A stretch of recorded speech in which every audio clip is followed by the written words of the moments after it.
AM HD1 and HD2 Kansas City, an Odyssey sports station. Welcome into The Drive with Carrington Harrison on your home for Chiefs football. Touchdown, Kansas City! And your home for Royals baseball. Fastball hit high in the air, deep left field, way gone into the bleachers. A two-run homer for Bobby Witt Jr. Watch The Drive by subscribing on our YouTube channel or listen on demand with the Odyssey app or wherever you get your podcasts. This show is always going to stand on principles. Dippin' Dots are incredible. Red Lobster is the best restaurant that America has to offer, and baked beans are trash. You're listening to Kansas City's FM sports station, 96.5 The Fan. Here's C-Dot. I am here to tell you that today's show is going to be a little bit self-indulgent. And I will tell you why today's show is going to be a little bit self-indulgent. I made a documentary a couple of years ago, and the documentary was called From Paseo to Pembroke. And it chronicled the years from Anthony Peeler at Paseo High School and Jerron Rush at Pembroke Hill. I will highly encourage you to check it out. I think it's kind of good. It's on Tubi, YouTube. Just Google it on your smart TV, and you can watch it. Well, I have made a second documentary. This documentary is called Armageddon at Arrowhead, and it chronicles the 2007 Missouri Tigers season and the 2007 Kansas Jayhawks season, what made the 2 years so special, and they played a game at Arrowhead. We're going to talk about that. We're going to have two people who are in the documentary to tell you their stories about being at the game in 2007. I'll tell you some of my stories as well. We'll also get into our usual capers along the way. But I'm here to tell you, today's show is going to be a little bit more self-indulgent than normal. I mean, it normally is self-indulgent. Today, it's going to be even more self-indulgent. Rob, I looked on the website. I also got a call from them earlier. There's around 40 tickets left. If you still want to come out today, Thursday, 7 o'clock at Screenland Armor. Shout out to them. They've been great partners. They helped me out with the last one. They helped me out with this one. I'd like to see you come out there. Rob has seen a lot of the doc. He has not seen it from start to finish. Rob has seen a lot of it. Rob likes it.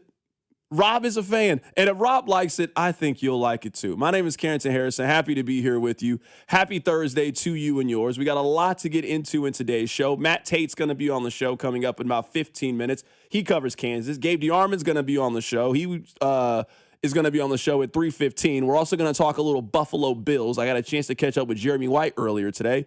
We're going to have a little bit of fun. Rob, why don't we start today's show with this after we get through the particulars? Because I need you to do a couple of things for me. Number one, I need you listening to the show each day at 2 o'clock right here on 96.5 The Fan. Number two, I need you to tell one friend to check out the show or maybe check out the documentary. And number three, and certainly most important, go stop by and see our friends over at The Other Place. Go in, get lunch. They got brunch in the weekends. Why don't you go in there and get dinner? Go grab yourself a drink, a little nightcap. Go see our friends over at The Other Place. Rob, I would like to start with this today before we get to very, very serious things. Did you go to the game in 2007? Because I think that the game in 2007 between Missouri and Kansas has turned into a little bit of the 2014 wild card game. Now, that is another game that I was at, and let me tell you, it was a great time. Certainly a lot warmer than that football game that we were talking about. But over the course of doing this exercise, I have learned that a lot of people, like myself, were at that game. It's the most excited I ever was for a sporting event in my entire life. And I've seen a lot of sporting events and got a chance to go to a lot of them. Rob, you remember what that season was like and just how remarkable it was. I went to the MU-Nebraska game that year, and Missouri smoked Nebraska, just like Kansas smoked Nebraska that year. I was at the game before the KU game. Missouri played Kansas State, and Jeremy Maclin played. I'd never seen a college football player as good as I saw Jeremy Maclin that day up to that point. He was amazing in that game. That's also the same day that I saw Michael Beasley play basketball for the first time, and I was trying to figure out how me and Michael Beasley were the same age because I'd never seen somebody so good at basketball.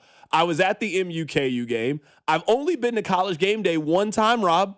It was before the MUKU game. So I was there. For those of you that remember back in the day, when you used to be able to get the tickets physically, I got my ticket from Hen House. I got my tickets from the Hen House on Wardnell Road, probably about 5 minutes away from Ward Parkway. I was the first one in line. I got the uppers. I was in college at this point, so I couldn't afford the really nice tickets at that point. I got the uppers. I did get the 50-yard lines. I did get the premium uppers for this one, Rob, and I was cold, but it's some of the most fun I've ever had at a sporting event. Rob, what's your 2007 MUKU story? So I was still in high school at this time, so I did not get to have the world's best time. But I remember it was around Thanksgiving time. So we went to game day that morning at Arrowhead, which I have been to game day since, and I remember the time thinking, like, this is great, game day's here, but also game day being at a neutral site didn't have the same oomph and aura having been back. Went to game day, came home, tried to warm up, went to the game. I don't know I'd ever been that cold. We had upper deck tickets, and I remember it was windy and cold and miserable. And I was up also there. getting busted, too. And Todd Reesing couldn't stop turning the football over just time after time after time.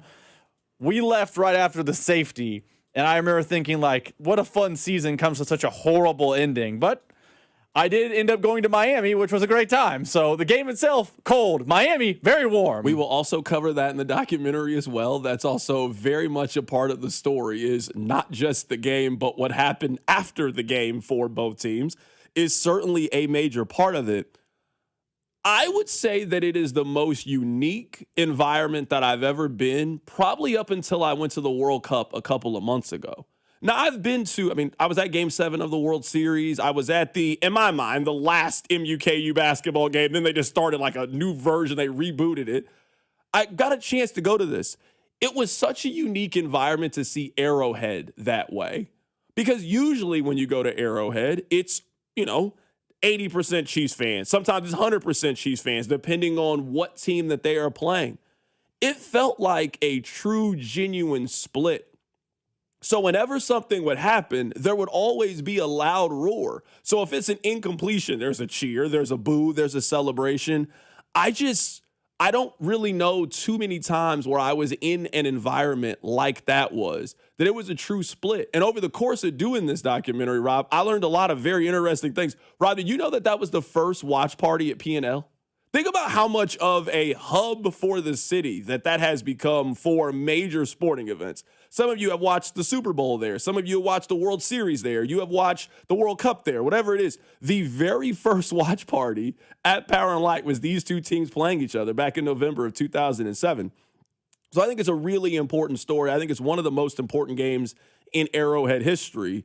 And as the stadium is coming to a close and we just don't have too many more of those games and of those nights in that building, I thought it was important to celebrate the game between Missouri and Kansas back in 2007.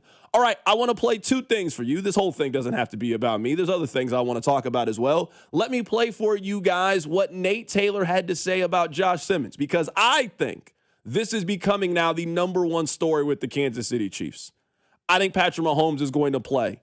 I'm not sure if Joshua Simmons is going to be there against the Denver Broncos. Here's what Nate Taylor had to say. And I've said this before, anytime you have a lower back injury and you attach it to an offensive lineman, that is as concerning as anything could be beyond maybe what Josh has already experienced, which is a non-contact knee injury that, that basically ends your season. So I understand Josh being like, hey, I have the time. It's not like we're playing a game of importance this upcoming Sunday. So, hey, let me go see, a specialist or somebody I trust from a medical staff and just see if we can get I won't necessarily say a second opinion on something, but hey, let's just get as much information as possible, and then we can go forward about what my return to practice, return to play sort of plan is. Hopefully that all makes sense, but it was a lot of conversations that I had yesterday about okay, clearly Andy knows more and he's not really telling us, and at the same time, I think Josh is wanting to do things on his own just so that he's 100% sure as to what he's dealing with now, because this sort of happened out of nowhere. So that was Nate Taylor earlier today. He was on Cody and Gold talking about Joshua Simmons. I am concerned about the back injury. I don't think this is usual pessimistic Debbie Downer Buzz Killington. Not when it comes to Joshua Simmons, not when it comes to his injury history and his importance for the Kansas City Chiefs and what it could potentially mean if he is not out there. You got to move a lot of stuff around if you don't have Joshua Simmons. You got to move Jalen Moore from right to left. You got to put Khalil Benson in. And I don't want to go into a game with a team with the defensive line that the Broncos have with a undrafted rookie right tackle going up against some of the best pass rushers in the National Football League. That puts you at a disadvantage to win a very important game for the Kansas City Chiefs. So I think it's the number one thing to monitor when it comes to Joshua Simmons. Is he going to be there in 2 weeks? Is he going to be available? How available is he going to be in the midst of this back injury? Maybe this is something. Maybe this is nothing. I have no clue. But given the injury history with Joshua Simmons, you have to pay attention to it, especially given his importance on this roster. All right, coming up on the other side, Matt Tate is going to join us on the show to talk a little bit of KU and also take a nostalgic trip down memory lane. That's all coming up. Keep it right here. It's The Drive. The Drive is always streaming live on our YouTube channel. If you're a bad tipper, that's okay. You're all right. I'm not here to judge you for that. Just search for 965 The Fan. America is turning 250 this year, and Circus Sports is celebrating by offering all users in Missouri $250. Dane and Hughes here, and for everyone in Missouri, all you have to do is deposit $250 on your Circus Sports app. Then play through that deposit. Once you do, Circus Sports will reward you with $250 right in your account. This is available for everyone in Missouri, new and existing users. Celebrate 250 years and find out more at circusports.com today. Must be 21 or older in Missouri. Gambling problem? Call 1-800-GAMBLER.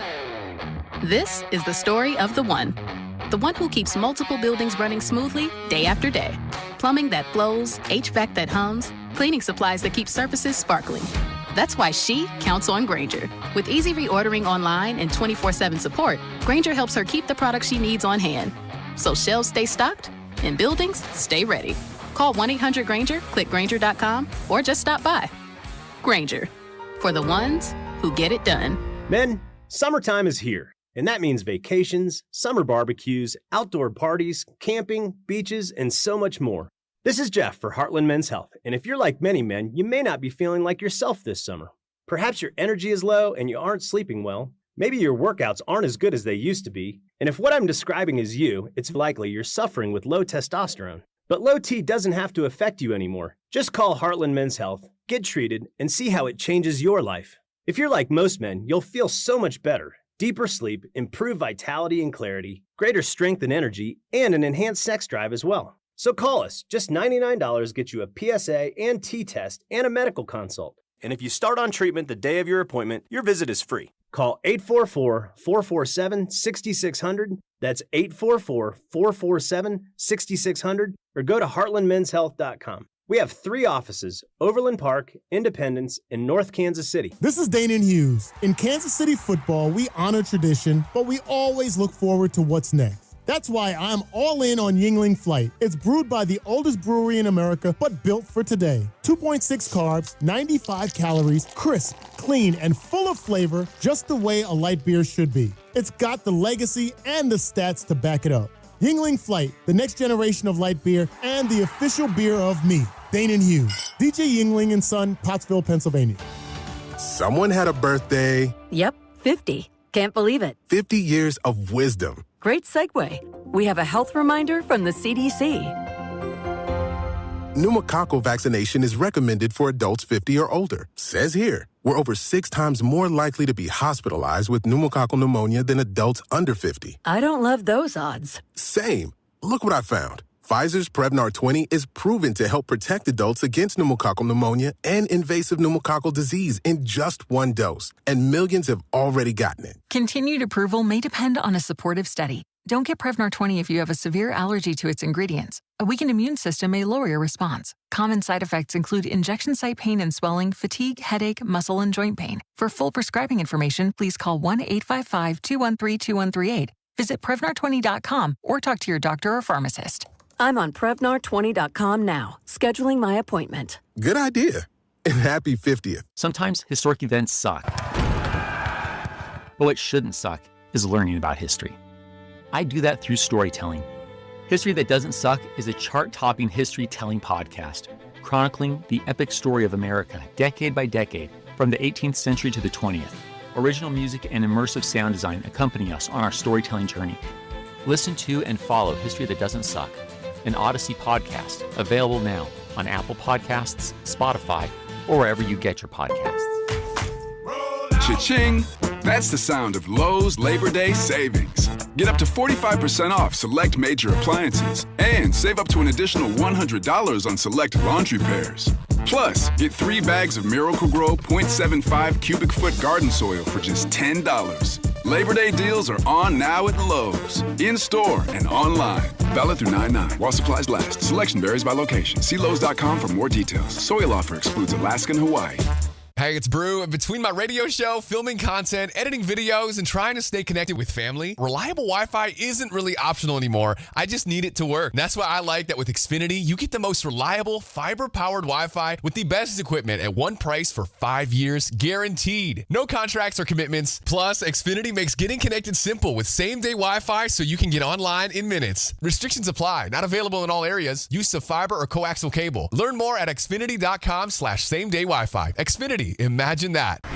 You already know that 96.5 The Fan is Kansas City's only FM sports station and the only place where you can listen to the Chiefs and Royals. What you may not know is that we have an Instagram channel with show clips, stories from Arrowhead, and breaking news alerts. Now, you can watch all the behind-the-scenes content from KC's #1 sports station. Hit that follow button on Instagram and be part of the conversation. This is your home for Kansas City sports. 96.5 The Fan. You're listening to 96.5 The Fan from the DM Injury Law Studios. Mike's got this. Car, truck, or motorcycle wreck? Remember, Mike's got this. 816-888-7500. Mike's got this. Subscribe to 96.5 The Fan on YouTube to watch the show from wherever you are. I told you guys that today's show is going to be a little bit self-indulgent. I made a documentary. It's called Armageddon at Arrowhead. We're screening it for the first time today. It's about the rivalry between Missouri and Kansas and how it came together in November of 2007, and they played a very important football game.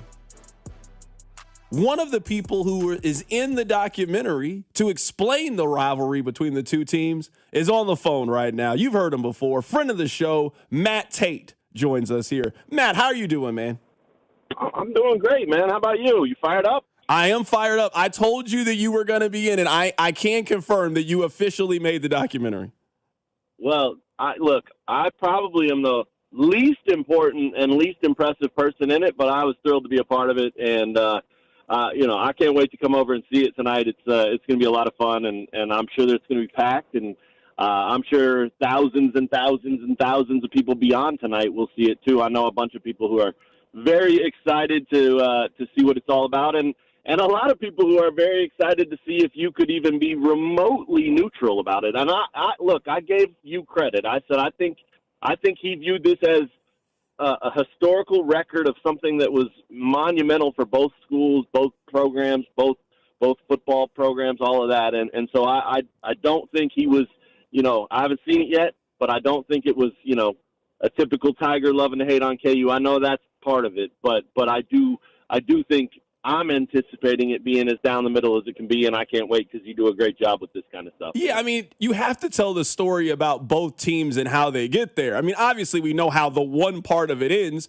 but you also have to tell the story of how Kansas went to the Orange Bowl and won the Orange Bowl too, or you're not properly telling the story about 2007. For sure, yeah, and I'm sure you did that with a lot of grace, and right, like the game happened. You didn't play in it. It is what it is. You've been, I'm sure, getting, 19 years of joy out of that outcome. But as we talked about that day we did the filming, the knife twist there of you beating KU in the biggest game that they've ever played, and then actually somehow coming out the loser in that deal is just perfect for the rivalry, man. And I'm sure that's a big part of it. So I can't wait to see it. I know you put a ton of time and effort into it, and that it comes from the heart and it means something to you. So people are going to love it. I'm going to love it. I can't wait to see how it turned out. Absolutely, man. So I'm happy to have you on here today. We have some present-day Kansas football stuff to talk about. We also can take a trip down memory lane for 2007. Kansas has named a starting quarterback today. They have Isaiah Marshall as their starting quarterback. I thought that Cole Ballard was going to start, but I haven't really been keeping up a whole lot with Kansas's quarterback situation. What can you tell us about Isaiah Marshall? Are you surprised that he's the one getting the start? I think a little bit. Yeah, I think the majority. If you polled the Kansas fans that are paying attention to this thing and asked, even heading into today, who's going to be the starter, I think 80% of them would have said Cole Ballard, like you would have. So I do think it's a bit of a surprise. I think it's a significant development, though, because I think there's something to be read from the outcome of this one. I think it shows. And look, Lance Leipold took last season really hard. And in the off season, he talked about they're going to review every ounce, every bit of their operation and see where they can be better. Because back-to-back 5 and 7 seasons, that stings. I mean, that's probably in a lot of ways, especially what came before it, that's probably worse than going 3 and 9 or 2 and 10 or whatever, because you're right there, but you just didn't quite get there. And for what that would have meant for KU if they could have just flipped one of those games each season and been on a ride of four straight bowl games and all of that, so they took that hard and they talked about looking at every bit of the operation. And so this is one of them. I think that the fact that they are willing to go with Isaiah Marshall over Cole Ballard, who's probably a little more safe, a little more reliable, a little more known, I think it shows great things. I think it shows that Andy Kotelnicki's back and able to run the type of offense he wants to run, and they're going to put their playmaker out there and see if he can run it. And I think it shows that all of that talk that Lance had about, we're going to look at everything, and including himself, I think it shows that there was a lot of truth to that. And so, Isaiah's got to go out and play well, and it remains to be seen if he will. But at least up to this point, it's a pretty significant thing. And I think there's plenty of reason to think he can play well. I think Kotelnicki's such a good OC, and I think he can take his strengths and what he does well and then kind of hide and limit the things he doesn't do well. And I think they have a chance to be a much more exciting, much more explosive offense with Isaiah, because he can just make more plays with his legs and extend plays that he ends up throwing and just do some of the things that Jalen Daniels did for the last 16 years. Right now, we're talking to Matt Tate, talking to little Kansas Jayhawks. They have made a decision on who their quarterback is going to be. Matt, let's say that Kansas misses a bowl game this year. What do you think happens to Lance Leipold? I think nothing. I think Lance is on the tail end of his career anyway, and I don't know what that means. Does that mean 2-3 years? Does that mean 5 years? I don't know, but I know he can sort of see the end, right? And so I think it would. Let me rephrase. I think it would have to be a catastrophic 0-12, not competitive. Guys getting arrested, all this kind of stuff. I think it would have to be a disaster like no other disaster for them to even think about moving on from him. I think next year's important to him too. I think this year's important. Don't get me wrong, and I think there's some belief within the program that they have a team that's being slept on a little bit and that has a chance. And so if they could get to 6 wins, that changes everything, and then the future is whatever he wants it to be. But having said that, I still think it's kind of that, because I think next year opening that full stadium, I think that's important to him. I think that's something he wants to be a part of, and I think that's something that the administration wants him to be a part of. I mean, that thing is not there without him, right? And so that means something. There's some value in that. I mean, you don't just keep coaches like Jerome Tang because you feel good about it, right? Even K-State moved on from him. So I get that can't be the reason, but when you think about what this guy did, and what he took over and what he's done with this program, elevating it to a place that's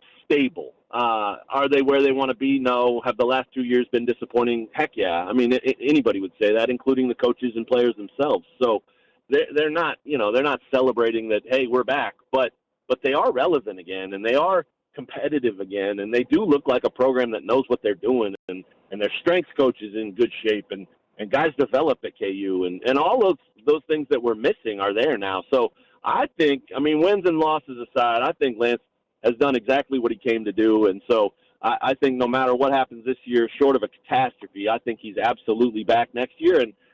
And to be honest with you, I think he's KU's coach as long as he wants to be. And my guess is that's probably only a few more years. Matt, which game do you consider to be more of a swing game? Do you think it's the home game against Mizzou or the game overseas against Arizona State? Man, that's a tough question. I've been grouping them. I've been saying, like, if somehow you can win either one of those games, it changes the entire outcome or outlook of the rest of the season. If you win next Friday and you're 1-0, and then you take one on the chin to Mizzou, and then you fly to London and you lose both of those games, there goes your momentum, right? So I have been grouping them, but to answer your question, I mean, I think the swing of it all would be the Mizzou game. There's no doubt, because that will feel, if somehow KU can find a way to win that, and it is at home, that's significant. That could matter. If they can find a way to win that game, ugly or not, I think that's worth more than one win. That's worth a couple of wins. That's worth juice. That's worth all kinds of hope and excitement for the future. And the issue with it is you could see them possibly winning that game and then going to London and losing that game. And so then do you give all of that away? I think the answer there is no, because I think you've heard for years, man. I mean, whether it's K-State or Mizzou, like, there are people who have said for years, like, I don't care if we go 2-10 or 2-9 or whatever it used to be, right? As long as we beat K-State and we beat Missouri.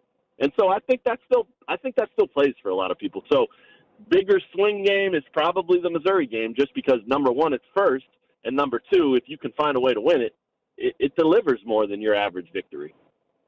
Matt, this will be the first time you hear this story. You'll hear this story later. I have to tell you this. So after we made the decision to push back the doc, maybe like 4 days later, I got a call from a number. I didn't recognize the number. It was Todd Reesing. Like, hey, I heard about your doc. I'm excited to do it. I want to do it when I'm in town. I hung out with Todd Reesing for probably about 5 hours. Interviewed him. We watched an entire Monday Night Football game. We're drinking beer. We're having shots. I was hanging out with Todd Reesing. And at the end of it, I told him, I can't believe I spent so much of my time disliking you. You're a really, really good guy. Todd Reesing and I are now friends after this hanging out experience. See, man, it's beautiful. This is what your documentary is, man. The hate's there. It's not going anywhere, right? Like, Mizzou hates KU and KU hates Mizzou. And even these students that fill up the field house right now or will be there on September 11th at Memorial Stadium, they hate Mizzou, and they don't even know why. But it's there, and it's not going anywhere. But as people age, as people mature, as people open their minds and really look at, hey, man, he's not so bad. My wife's entire family went to Mizzou. I got nothing against them, man. They're great people.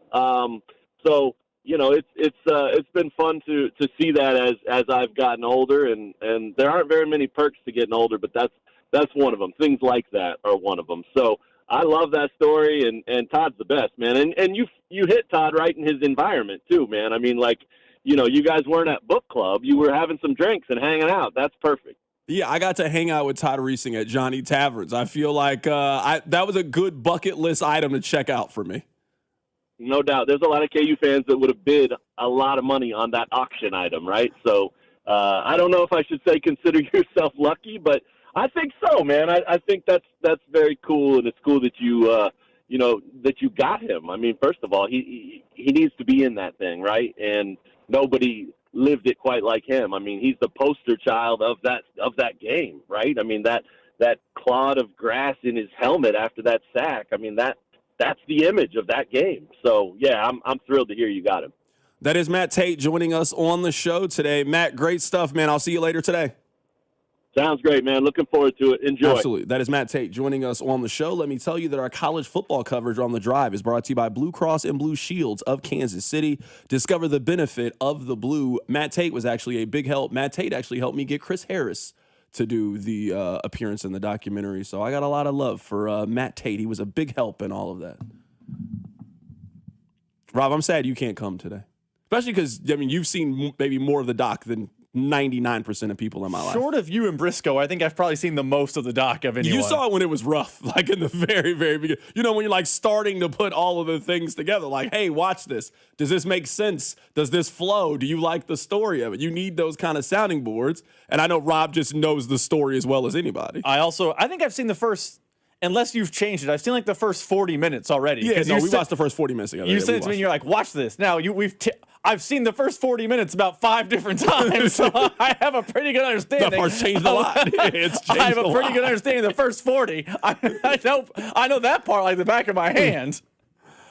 Text line 913-586-7965. All right, I want to play this because I told you that today's show is going to be a little bit self-indulgent. So you guys know about my concept of a thirst 5. Now, a thirst 5 is maybe the way that you would describe a hall pass list, where you and your wife have a list of people. These are her celebrities. These are your celebrities. This is your thirst 5. This is serious to me. I have a power ranking up and down. People can come off or onto the list, just like you can be ranked or unranked. You know, there was a time that Kate Upton was on the list. She's not on there anymore. There was a time that Ice Spice was on this list. But there's some people that have remained. They've stood the test of time. Rihanna has been on this list for me for about a decade at this point. Mariska Hargitay, just out of respect and love that I have for Olivia Benson. Joy Taylor has been on this list for me for a very long time as well. She's been in my thirst 5. If you know me, you know I love Joy Taylor. Rob, I want to play you this audio. You haven't even heard this. I want to play you this audio. I did this. I went rogue today. This show's about me today. I went rogue to say I might have to move on from Joy. This was on her podcast, Two Personalities. Listen to Joy Taylor. If I pay all of your bills, like all of the bills, I will then give you $5,000 and you won't work. That would not work for me. I have not even done all of the things that I do to preserve this body and this face and this hair. $1,700. Yeah, that's wild. Like, I purposely will stagger some of my appointments because I'm like, ooh, do I really need to get my nails on every 2 weeks? Maybe like 3.5. Like, because that's a lot. I'm not even as batty as I could be. Let's just say me. $2,500 easy is a monthly like maintenance thing. Upkeep everything. Upkeep. Now I want to save money for myself because I'm not working. So I need to put money away every month so that if you decide to wake up and freak the out and be a different person, I need to have money so that I can start my life over. The $5,000 is completely doable if you live a certain type of way, if you are a certain type of woman, if you're very, very, very low maintenance, y'all can do it. You can absolutely do it. It is a reasonable number, 100%. But don't come over here with doubt. For those of you that weren't following the conversation, let me give you the context and the backstory. There was a podcast where they asked one of the young ladies, they said, if a man paid all of your bills and gave you a monthly allowance, what would be enough? And she said, I think around $5,000 a month, she said, which seems tax-free cash, seems, and I've now covered all of your other expenses. Seems to me like you should live a pretty comfortable life. Rob, Joy said that's not enough, and then said, Rob, just on the upkeep, it's $1,700. Some of you pay $1,700 in a mortgage. I'm paying $1,700 for you to get your feet done, your nails done, your hair, your makeup. That's $1,700 a month. Joy might be out of my league, man. She might be out of my league. I've always thought realistically that I had a shot. You know, we know a lot of the same people. We've been in the same place one time. We all have that unrealistic, like, man, if Joy really got to know me and my personality, and I think I got a chance. I don't know if I got a chance. $1,700 a month, Rob, is what she needs? She That's also just said for the hair and makeup. That's not for any of the other things. She also said that's her doing it on the cheap. She goes, I could be, quote, more baddie, but that's just I mean, I don't know if she could be much more baddie than what she already is, Joy. So she's the goddess to me. She's saying if there's like a premium package, this is just like the baseline. This is like if you you go to Lifetime or you go to Planet Fitness, they have the different levels of membership. This is just like the baseline. She's saying she could really crank up the money. Somebody said you love Joy even after her questionable morals. I made her more desirable to me, honestly. I'm telling you the truth. I was like, oh boy. I think this podcast quote that did not turn me off to Joy, the controversy around her. That solidified why she was on my list, honestly. I liked Joy more after hearing that story. $1,700 a month? That's what she said? I'm serious. That's what she said? What do you get for that? What do I get for that? She's saying she also has to put money aside, so $5,000 isn't going to be enough over a month. I got you. I'm doing the math. 5 times 12, that's $60,000 a year? Tax-free, and I've already covered all of the other things. And it's not going to get the job done. I've already covered all the other. In this scenario, I mean, I would like to say, and we can move on from this, there are definitely women that are living this life. I am with an NFL player, and the NFL player just takes care of me. He pays for all of these things, and we both just kind of know what it is. I think that's what Rashee Rice is in, if you want my honest opinion. Remember when he popped up with that Instagram baddie? And they were going back and forth, and then remember his baby mama just started throwing all this. I kind of think that's the kind of relationship he's in. Hey, this is what I pay for, and you live a certain kind of life.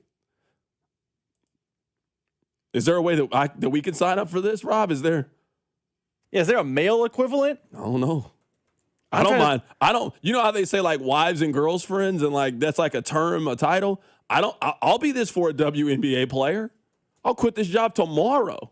Cameron Brink, what do you need from me? I'm here to help. I want to make your job easier. I want to assist. But I'm going to I'll carry my own weight. I tell you, my upkeep is not $1,700. It's not. Not at all. It's higher. It's not at all any of those things. Cameron Brink, I'm happy to be on your side if that's what you need me to do. I'm thrilled to be on his side. Does she think she's relatable when she says this? I don't know. Because she said it so casual, like that ain't gonna get the job done, and it shouldn't get the job done. You're like, wait a second, what? I don't know, man. I'm telling you, I don't have a good answer to your question. I wish I had a better answer to your question, but I don't have it. Somebody said you're acting like simp dot. I mean, no, there's some people that I'm absolutely I would have that mentality for. Joy's one of those people for me. Somebody said Sydney Sweeney. She is on that list for me right now. Again, I'm telling you, it's a moving list. You know, it's a moving list. It's like the AP top 25. That's what I'm saying. I mean, I've gone through different phases. I went through a Demi Lovato phase for a while. I went through an Ariana Grande phase for a while. So, I mean, it comes and goes, you know? Meg Thee Stallion's been on the list, off the list. She's back on the list. So, I'm always keeping a running 5. I'm always asking my guys in the group chat right now, I need your 5 right now. I'm always doing a temperature check. So it's much like, watch them, you compare this to college football. The Oklahomas and Ohio States in 07, they're back in the top 5 now. Yeah. Blue Bloods are Blue Bloods. But sometimes West Virginia pops up. Sometimes South Florida's having a moment. Is that kind of how it works? Yeah. So, I mean, I can give you my 5 right now if you want my 5. This is my running 5 right now. I'm fascinated by if Joy Taylor's still in it. Joy, for right now, I don't have anybody to replace her with right now. Joy's on this list. Olivia Benson is grandfathered in. She's been on the list for so long. She will be on there as long as Law & Order SVU is still on the air. Joy Taylor, Mariska Hargitay, Meg Thee Stallion, Rihanna, Sydney Sweeney. That's my 5 right now. Rob, I want to hear your 5, actually. Can you give me your 5? Call your wife and make sure that you're allowed to give this list. I'm trying to get me in make trouble. sure you can do this. I don't think I get a 5. I don't get a starting 5. That's what I'm asking. Call Call her to make sure that you can make this list. The answer is just Sydney Sweeney. I don't carry a 5-man rotation. No, don't do that because Anna Kendrick is absolutely on your 5. Don't do that. Anna Kendrick probably on the 5. You would leave your wife for Anna Kendrick right now. You'd be out. This home that you got is your house now. You better find somebody else to come take over the lease. So yeah, I actually want your 5 on the other side. And text line, if you want to give me your 5, 913-586-7965. I told you, today's show is going to be very self-indulgent. We're having a good time. It's The Drive. You're listening to The Drive with Carrington Harrison, the go-to show for dating advice you didn't ask for. If you got to ask your girl to help on the bill on Valentine's Day, you've done something wrong. On your home for Kansas City sports, 96.5, The Fan. Hey, it's Gold, and football season is here. And when we think about football in Kansas City, it's all about the tailgating. And you know what can make your tailgating even better in an ultimate tailgate? It's the fact that that tailgate involves a Ford. Football's better in a Ford. Home games, tailgates, Friday night lights. You have the F-150, the Bronco, Explorer, and Super Duty, all built for game day. And right now, big savings and a huge selection are waiting. So don't sit on the sidelines. Quit your wishing and get your next new Ford at Shawnee Mission Ford. You can shop anytime at ShawneeMissionFord.com. They also get a complimentary lifetime powertrain warranty that will cover your new Ford for as long as you own it. That's a special warranty you can't get from other Ford dealerships because it far surpasses the standard manufacturer's warranty provided by Ford. So go to ShawneeMissionFord.com, shop for a new vehicle today, make football season better, and go see Kai Noah at Shawnee Mission Ford, part of the Midwest Ford Dealers, a proud sponsor of the Chiefs. Man, I should not have tried to handle this car wreck stuff myself. Why? Insurance keeps calling. I gotta find a body shop, rental car, doctor's appointments. Now they're asking for a bunch of other things. Dude, why are you trying to do this yourself? Call the Car Crash Kings. That's literally what they do. You worry about getting better. They deal with the insurance, the paperwork, the calls, all of it. Hurt in a car wreck? Don't do it yourself. Call the Car Crash Kings. It's what we do. The choice of a lawyer is an important decision and should not be based solely from advertisements. It's Chiefs season at Harrah's Kansas City. Every Saturday in August, the excitement kicks off at 6 p.m., where every 15 minutes until 10 p.m., one lucky guest will win up to $2,000 in free play. Then at 10 p.m., one grand prize winner will score a pair of Kansas City season tickets. Wear your red, bring your lucky game day spirit, and join us every Saturday in August at Harrah's Kansas City. Big prizes, big excitement. Don't miss your shot to win. 21 or older to gamble. Know when to stop before you start. Gambling problem? Call 1-800-GAMBLER. Liberty Mutual customizes your car and home insurance. And now we're customizing this ad for your morning commute to wake you up, which could help your driving. Science says that stimulating the brain increases alertness. So here's a pop quiz. How many months have 28 days? What gets wetter as it dries? What has keys but can't open locks? If you don't want to hear the answers, turn off this Liberty Mutual ad now. 12 months, a towel, piano. Enjoy being fully alert. Liberty, liberty, liberty, liberty. One contractor, all things parking lot. That's who they are over at Gann Asphalt and Concrete, a locally owned and operated company who is ready to take on that project for you, whether it be commercial paving services, asphalt services, or any large-scale project. The first thing a client sees about your business is the parking lot, and Gann Asphalt and Concrete is ready to make sure it gives the right first impression. Trust a locally owned and operated company who is ready to do that work for you. Give them a call, 816-688-3512, or check them out at GannAsphalt.com. Cha-ching! That's the sound of Lowe's Labor Day savings. Get up to 45% off select major appliances and save up to an additional $100 on select laundry pairs. Plus, get 3 bags of Miracle-Gro 0.75 cubic foot garden soil for just $10. Labor Day deals are on now at Lowe's, in-store and online. Valid through 9/9 while supplies last. Selection varies by location. See Lowe's.com for more details. Soil offer excludes Alaska and Hawaii. Hey, it's Brew. Between my radio show, filming content, editing videos, and trying to stay connected with family, reliable Wi-Fi isn't really optional anymore. I just need it to work. And that's why I like that with Xfinity, you get the most reliable, fiber-powered Wi-Fi with the best equipment at one price for 5 years, guaranteed. No contracts or commitments. Plus, Xfinity makes getting connected simple with same-day Wi-Fi so you can get online in minutes. Restrictions apply. Not available in all areas. Use of fiber or coaxial cable. Learn more at xfinity.com/same-day Wi-Fi. Xfinity. Imagine that. This is the story of the one who keeps multiple buildings running smoothly day after day. Plumbing that flows, HVAC that hums, cleaning supplies that keep surfaces sparkling. That's why she counts on Grainger. With easy reordering online and 24/7 support, Grainger helps her keep the products she needs on hand. So shelves stay stocked and buildings stay ready. Call 1-800-GRAINGER, click Grainger.com, or just stop by. Grainger, for the ones who get it done. T-Mobile is launching something no other wireless network offers. Introducing Nothing. Pay nothing today and walk out of the store with a new phone. What did he say? Nothing. You definitely said something about nothing. Exactly. Go to T-Mobile, pay nothing up front, and leave with a new phone. Wait, nothing rules. She gets it. Hey, thanks for nothing. For the first time ever, switch to T-Mobile, pay nothing. No taxes, no fees, no money down. And walk out with a new phone. There are 250 reasons to choose T-Mobile, and now nothing is holding you back. On eligible devices with qualifying credit plan and 36-month finance agreement. This afternoon, expect sunny skies with a high of 85. Weather brought to you by Staples. It's the most wonderful time of the year at Staples. They've got back-to-school supplies as low as 25 cents, up to 40% off select tech and more at staples.com/back-to-school. Staples, that was easy. Welcome to your home for Royals baseball. 96.5 The Fan. All right, we'll get back to this. I just saw this, honestly. I just saw it. I told you, today's show, we're just having fun. I mean, there's nothing happening. I don't know what to tell you. I just can't keep beating you over the head with what I think is going to happen with Joshua Simmons. I'm in too good of a mood today. I do want to get back to you guys' top fives because I'm having a lot of fun reading your top fives. I do want to talk about this. So the Dolphins made a trade. They have traded Tutu Atwell. So he was on the Rams. He then signed a deal with the Dolphins, and then they traded him back to the Rams. So the Rams got more talent today. Rob, have you ever just taken a look at the Dolphins' depth chart? Not once. Can I read to you their team? I'm serious. Can I read to you their team? Their team is Malik Willis, Devon Achane. Their three wide receivers are Malik Washington, Jalen Tolbert, Caleb Douglas.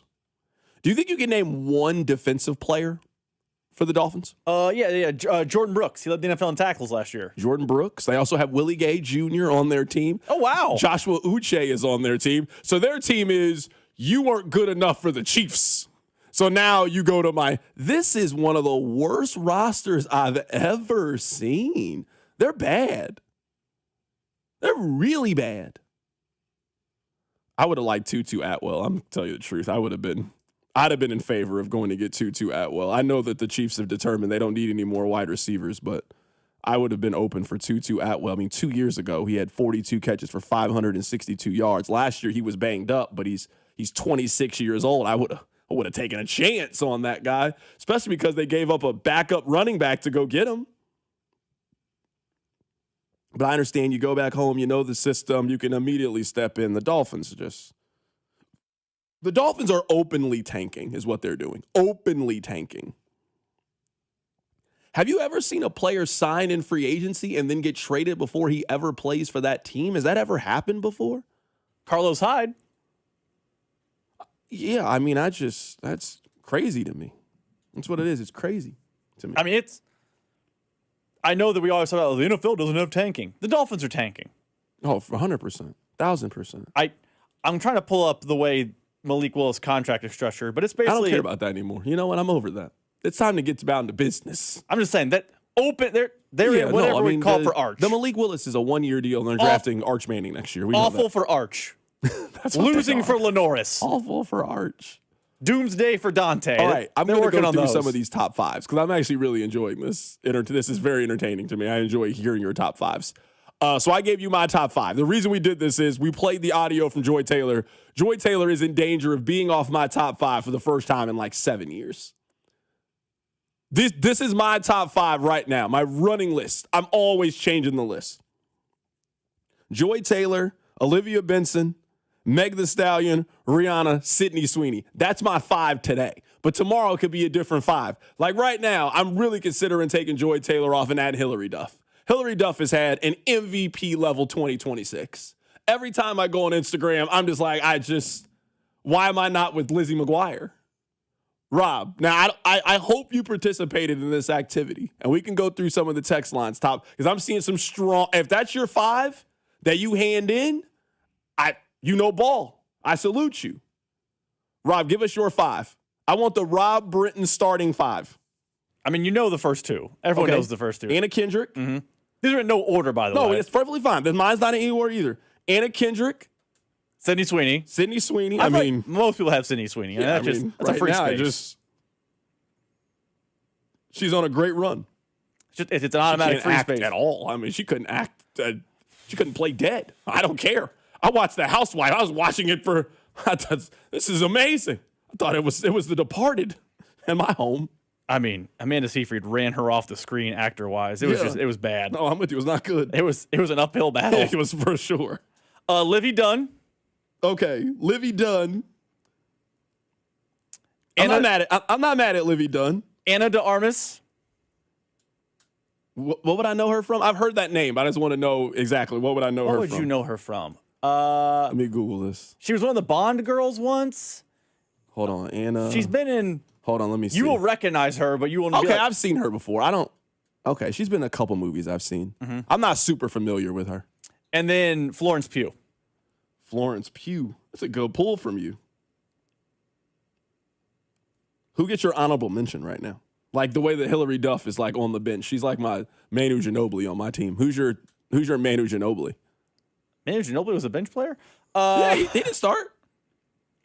Probably Dua Lipa. Okay. All right. I'm not mad at that.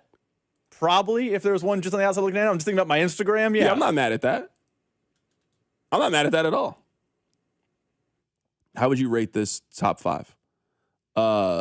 Hillary Duff, Kat Dennings, Jennifer Lawrence, Sydney Sweeney, Selma Hayek. That's a strong top 5, I think. It's a really strong top 5. Well, there was one down here earlier. This is, I like just seeing the range for people. Haley Williams, Anne Hathaway, Angela Bassett, Selma Hayek, Megan Fox.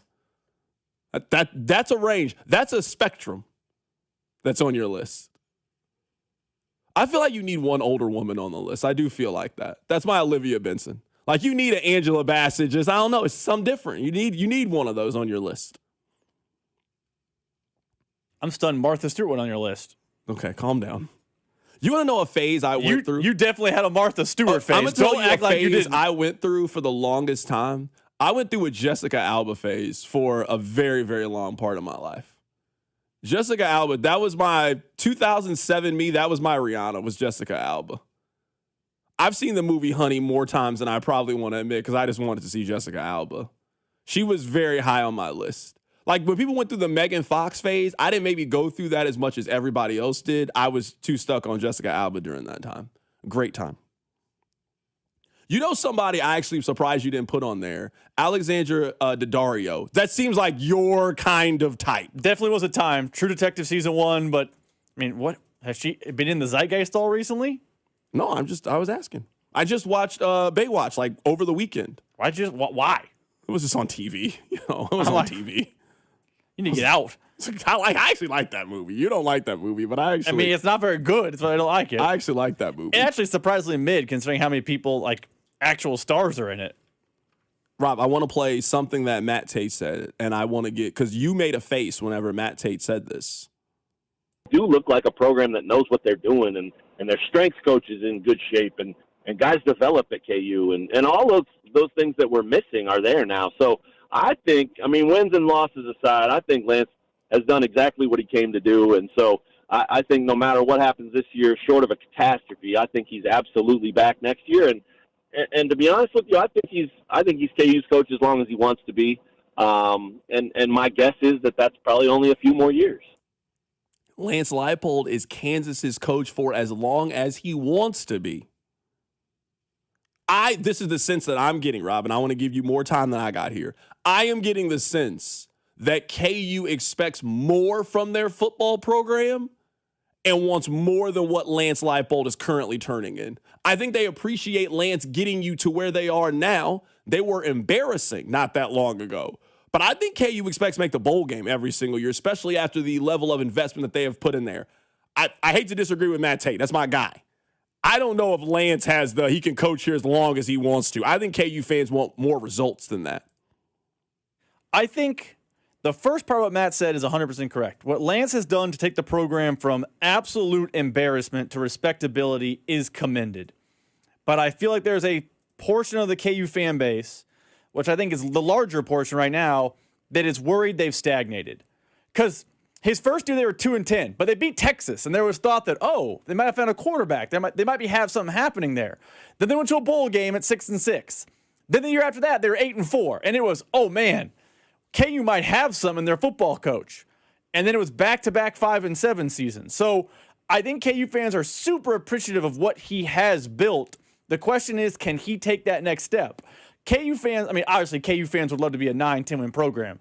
But what they're really asking is, can you go from 5-7, 6-6 type energy to being more consistently 7-5, 8-4? Iowa State football made that jump.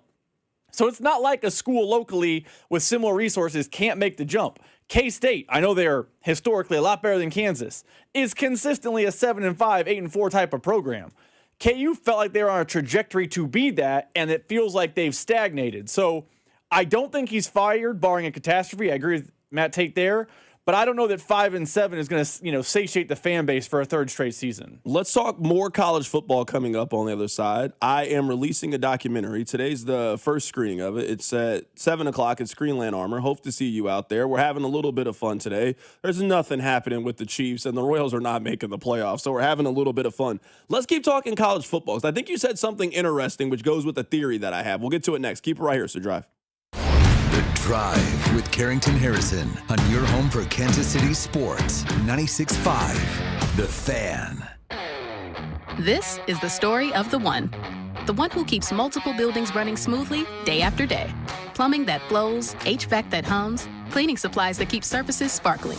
That's why she counts on Grainger. With easy reordering online and 24/7 support, Grainger helps her keep the products she needs on hand. So shelves stay stocked and buildings stay ready. Call 1-800-GRAINGER, click Grainger.com, or just stop by. Grainger, for the ones who get it done.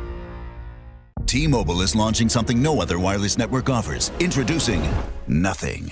Pay nothing today and walk out of the store with a new phone. What did he say? Nothing. You definitely said something about nothing. Exactly. Go to T-Mobile, pay nothing up front, and leave with a new phone. Wait, nothing rules. She gets it. Hey, thanks for nothing. For the first time ever, switch to T-Mobile, pay nothing. No taxes, no fees, no money down. And walk out with a new phone. There are 250 reasons to choose T-Mobile, and now nothing is holding you back.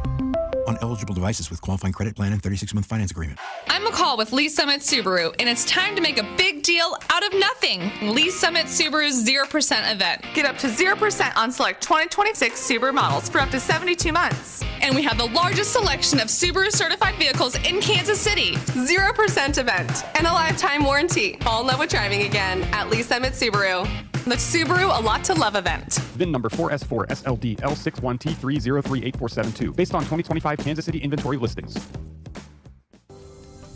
Imagine buying your next car from one dealership. With the support of many. With everything you'll ever need. When you buy from any of the Balderson Auto Group dealerships, you're getting the support from all of our dealerships. Like our 100 service bays, collision, and detail centers. And our free exclusive lifetime warranty. No other auto group gives you that. From north, central, south, the Balderston Auto Group has you covered. A family committed to excellence, growth, and harmony. Go to bagkc.com. BetMGM, official partner of Major League Baseball, is bringing the high heat all season long. All season long, you can log into the BetMGM app and receive top-tier promos that put you in the batter's box and up the excitement for America's pastime. Step up to the plate all season long with Swing for the Fences, the free-to-play game where every swing could score you rewards. We're talking parlay boost tokens, odds boost tokens, same-game parlay boost, and even bonus spins all season long. And the action doesn't stop there. Get more out of every at-bat and every inning with MLB's same-game parlay boost. Stack your picks and boost your potential payout. Plus, lock in bigger value with MLB odds boost tokens and MLB parlay boost tokens all season long. More boost, more swings, more chances to win. Download the BetMGM app and step up to the plate today. MLB trademarks used with permission. BetMGM and GameSense remind you to play responsibly. Gambling problem? Call 1-800-GAMBLER. See BetMGM.com for terms. 21 plus only. Missouri only. Existing customer offers. Subject to eligibility requirements. Please gamble responsibly. Telly Tire and Auto Center's biggest sale of the year is back. The Tires at Cost sale. That's right. You pay what we pay. Plus, mounting and balancing for only $30 per tire. Reserve yours at TELLETire.com. Take care of your car. Take it to Telly. Additional charges apply for tire disposal and road hazard warranty. Hi, I'm Carter. And I'm Charlie. We'd like to share a quick story about a homeowner named Jack. Jack had a home he needed to sell fast. And Jack thought he had it all figured out. So Jack talked to multiple cash buyers. Jack chose the highest offer. But the day before closing, guess what? The buyer backed out, leaving Jack with the moving truck all packed in the driveway and not sure what to do. Jack learned the hard way that the highest offer isn't always the right offer. Jack got suckered. Make sure you aren't hung out to dry. Call our dad at Rex Buys KC. Our dad is local, he knows Kansas City, and he actually closes deals. No repairs, no fees, no showings, no surprises. Just a fair cash offer and a smooth process. Now, don't be like Jack. Call 816-330-6000 or visit rexbuyskc.com. Rex Buys KC, helping people make smart choices one home at a time. We're making all of our season-long NFL predictions during Futures Week, starting August 31st, right here on 96.5 The Fan, KFNZ FM and AM, HD1 and HD2 Kansas City, in Odyssey Sports Station.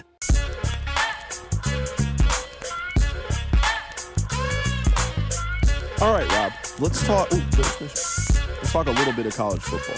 I'm in a college football mood today. So for those of you that don't know, I made a documentary. It is called Armageddon at Arrowhead. It's about the game in November of 2007 between Missouri and Kansas. And we're screening it today for the first time at 7 o'clock at Screenland Armor. I hope to see you there. Let's talk a little bit of college football that has nothing to do with 2007, but about right now. So, Rob, I was on The Athletic.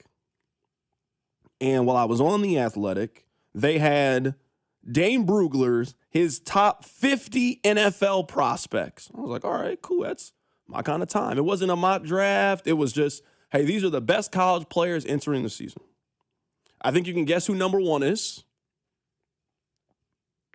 Arch Manning was number 3 on this list. Cam Coleman, who goes to Texas, was number 5 on this list. He's their number 1 wide receiver. He was at Auburn. He then transferred. He's going to have a phenomenal season this year at Texas. He'll be a first-round pick next year. I'm actually surprised the Colin Simmons kid isn't ahead of him. Colin Simmons is number 7 on this list. Okay, so right there. That makes sense. Their left tackle, Trevor Goodsby, is number 8 on this list. Wait, they're telling me that Arch Manning has the second best receiver in college football, the best edge rusher in college football, arguably, and the best offensive lineman. Oh, Texas better win the national championship this year. They better make the playoff, and they better make a deep run in the college football playoff. There is no team in college athletics that is more all in on trying to win a championship this year than the Texas Longhorns football team. There's not a one. They have spent an exorbitant amount of money in NIL and transfer portal and making sure that Arch has everything he needs. We're not even counting guys that are on their team. Ryan Wingo, St. Louis kid. If that's your number 2 wide receiver, you've got a very, very loaded team. Have you looked at their schedule yet? Because Texas' schedule is actually really, really difficult this year. Well, they got Ohio State at home. I know that. Everyone knows That's that early one. in the year. But this is their games this year. So Texas plays Ohio State. They play at Tennessee. They play Oklahoma in the neutral site game, Red River rivalry. They play Florida, home against Ole Miss, at Mizzou, at LSU, and at Texas A&M. So we're just going preseason-wise, and obviously there's numbers behind them. They play 7 ranked teams that are ranked in the preseason top 25. Now, in the new college football system, you don't got to go undefeated with this schedule. You can't lose 3 games with this schedule. And when 3 of your last 4 are road games, and it's at Mizzou, who knows how good they can be this season, at LSU, at Texas A&M, a rivalry game, and they're looking to end your season, the pressure on Texas is more than any other team in college football heading into the season. I would say that Oregon has a lot of pressure as well, especially with Dante Moore coming back to school and him being one of the Heisman favorites. But, I mean, we've been building toward this year with Arch Manning. I think last year was unrealistic to think that Arch was going to sit for 2 years and then just step up and be the best quarterback in college football because of who his relatives are. But after you started last year and now you've got all the pieces, you've got all the weapons, and you've got nothing but pros around you, yeah, Texas better make the college football playoff this year. Texas needs to be one of the elite teams in college football, or this was a massive, massive failure. About the unrealistic expectations of Arch, he did not start well. It was out of the gate, kind of a slog.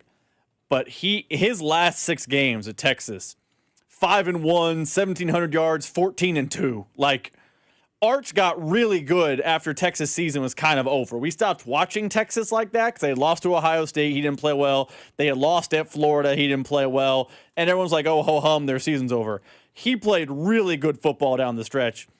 I don't know if there's a team in college football that took the Indiana title more personally than Texas, because they went out and they outspent everyone. They were not going to accept missing the playoff. It was not going to be status quo anymore. They need to absolutely go out and be the playoff. They need to actually be in the SEC title game if you're going to justify the cost they spent to be good this year. I want to play this again to go back. We had Matt Tate on the show. Matt Tate is in my new documentary. Gabe DeArmond is also in it. He's going to be on the show here coming up in a little bit as well. Matt Tate said this about Lance Leipold.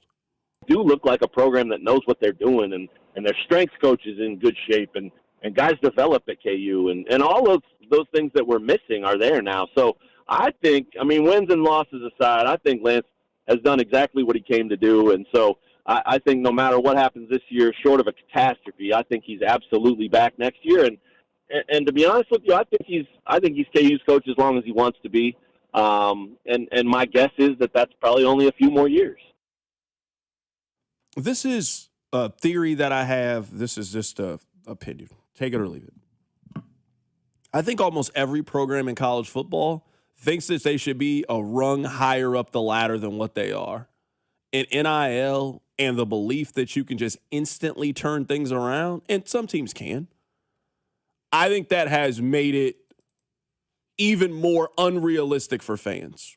For example, let's take a look at the top 25. Let's look at just the top 10, right? This top 10, other than Indiana, is all the teams that are usually good in college football. Because, yes, your team has money. And, yes, your team can pay.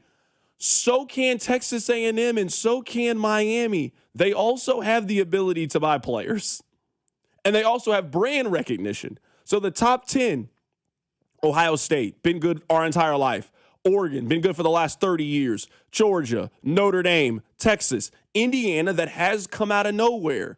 Miami, Texas A&M, Ole Miss, Oklahoma. We can keep going down the list. LSU, Texas Tech, Alabama. There are not a lot of random good college football teams. I'm sorry. Yes, you have the ability to transfer portal. Yes, you have NIL. Man, if I showed you the 2026 AP preseason poll and I showed you the 2006 poll, you would not notice that much of a difference other than Indiana is included. All the teams that were really good 20 years ago are still really good now in college football. It just moves slower than everywhere else. So the point of this is, I do think in some ways Kansas was really bad at football. Lance Leipold got them to a very respectable. You're going to win 5 to 7 games. You're going to go to a bowl game. You feel good when you get season tickets. You feel good when you make a decision to go out there. But I think because of the success of Iowa State, who Iowa State has just been better over the last 25 years than Kansas has been. Because of the success of Indiana and now NIL, look at all this money that we spend. Look at what we are doing.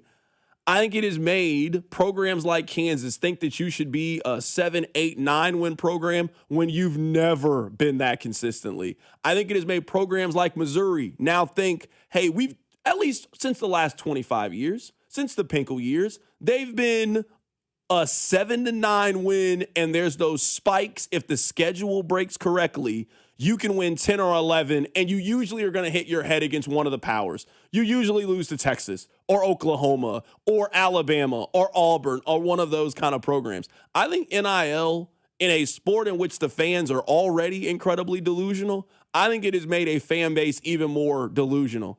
I don't know if there's too much higher of ability for Kansas football than what they are, unless you just get a once-in-a-lifetime coach like Indiana has.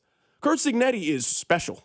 There are not a whole lot of Curt Cignettis. And I'm going through this college football top 25, there are not a lot of random schools that just bought their way to the top. It's not like Rutgers is now all of a sudden good at football because you can start paying for players, or Boston College is now the best team in college football. It's one program that has completely turned everything on its head. Everybody else is kind of falling in line to how they've usually been. Here's my thing. I'll use Kansas as the example because I'm a Kansas fan. And why Kansas fans are frustrated at Leipold. And you're right. There is no history of KU being a 9-10 win program. I know they had the 1 year, the documentary you're doing, the whole thing. That is an outlier by every metric. But I think KU fans are a little frustrated at Lance Leipold for this reason. They looked like they were on a trajectory to being a consistent 7-win program.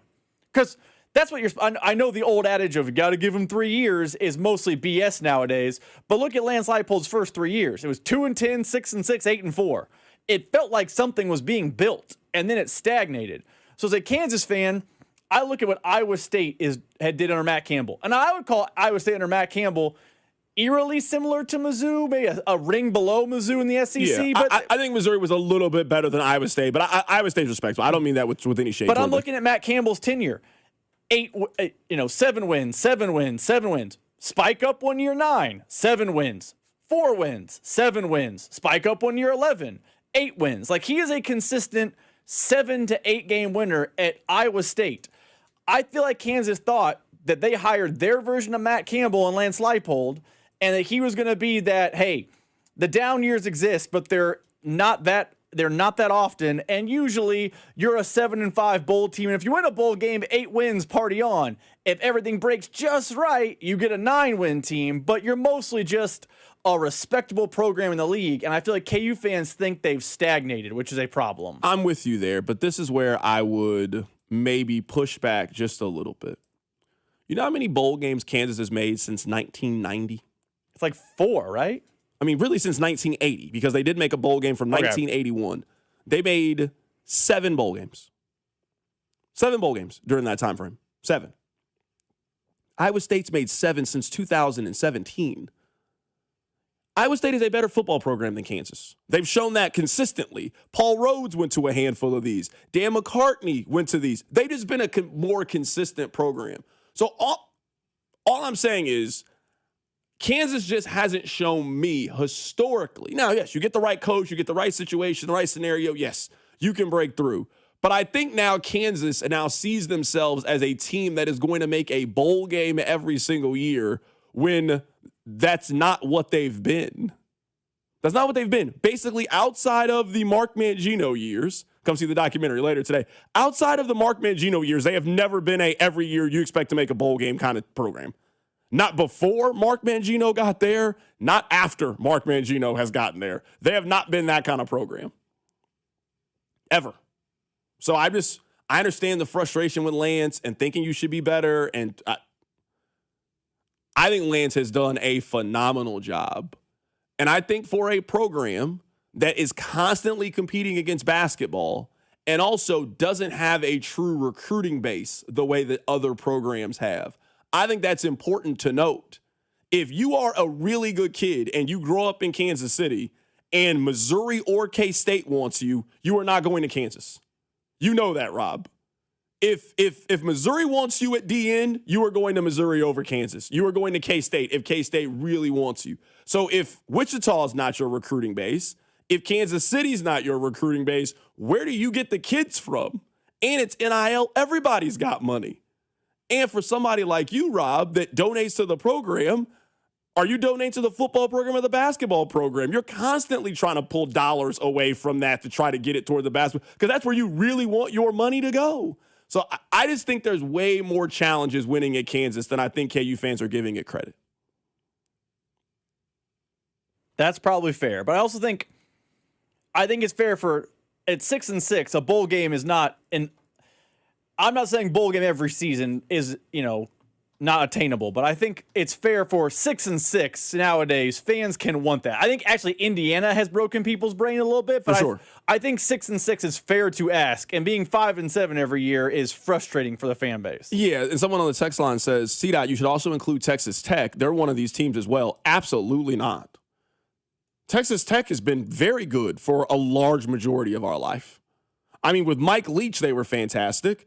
I mean, they've been fantastic for multiple coaches now.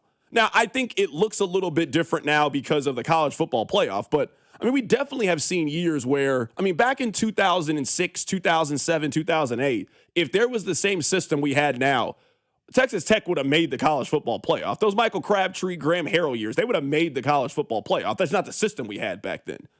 So, yeah, Texas Tech is a team that has been good for the last 25 years.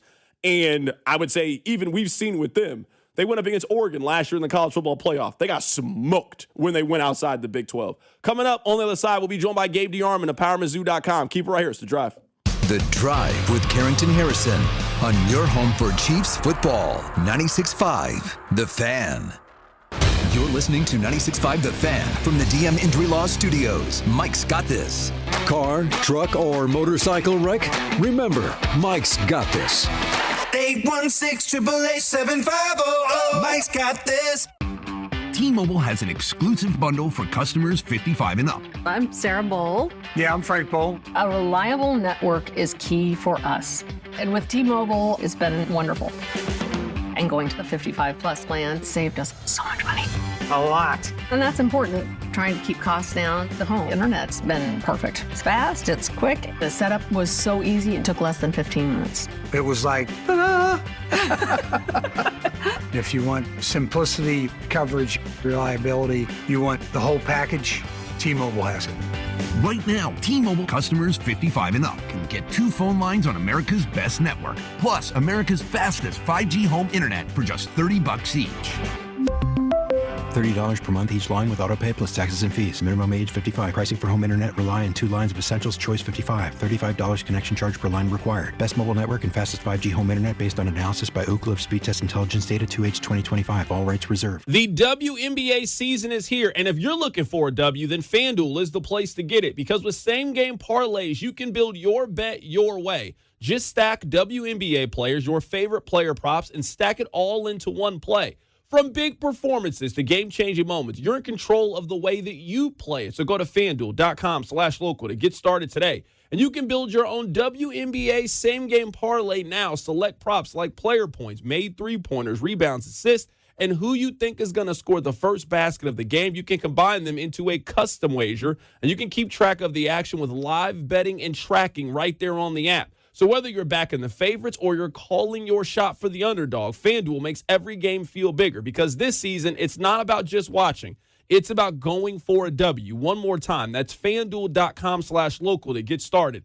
FanDuel, the official sportsbook of the WNBA, and also 96.5 The Fan. 21 in President, Missouri. Gambling problem? Call 1-800-GAMBLER. Sprained wrist, ankle twist, broken thumb can't make a fist, busted knee, surgery, that patch of ice you didn't see. Where pain starts, Jernavix suzetrigine begins. Jernavix is a non-opioid 50-milligram prescription tablet for adults with moderate to severe acute pain that reduces pain signals before they reach the brain. Tendon tear, nose repair, tripping on that broken stair, dislocation, operation, moped crash while on vacation. Do not take Jernavix with CYP3A inhibitors. Avoid use with grapefruit or liver problems, as these may increase side effects. Tell your doctor about all your medicines if you are pregnant or breastfeeding. Jernavix may make certain medicines and birth control less effective. Side effects include itching, muscle spasms, rash, and elevated muscle enzymes. Joint displacement, knee replacement, fell on marbles in the basement, ladder slip, broken hip, that rock climb where you lost your grip. To learn more about Jernavix, ask your doctor. Call 1-833-589-PAIN or visit Jernavix.com. A dark night, a quiet suburb.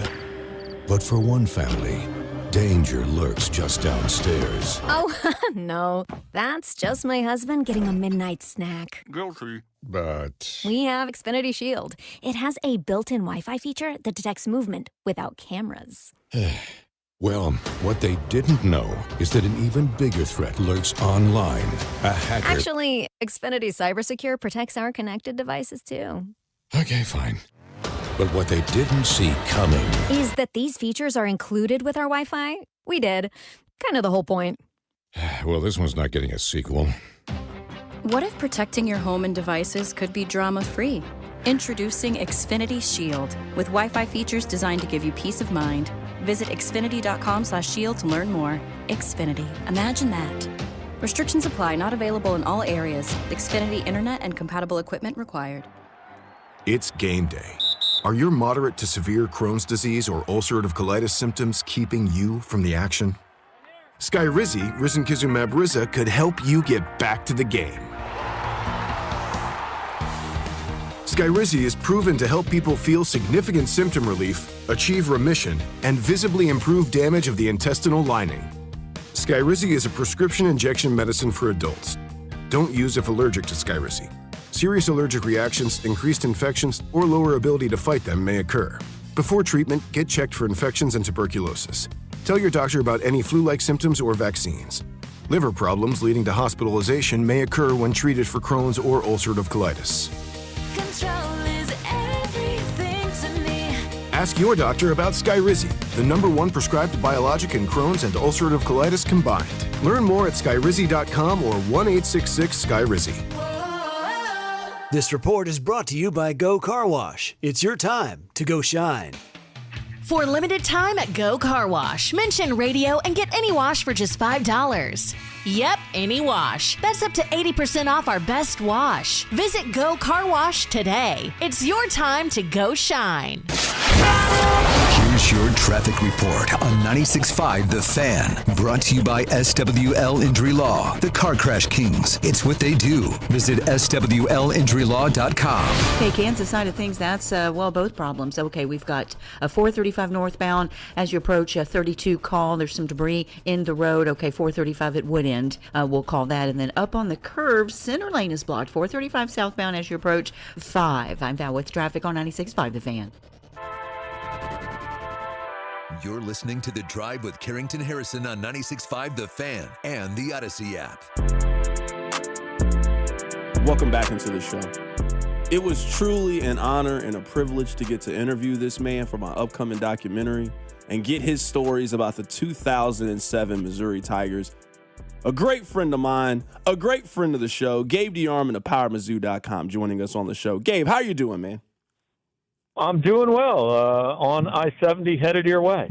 Excited to see you. Excited that you got to be a part of it. Excited that you were going to be there for the premiere. Let's just start with this.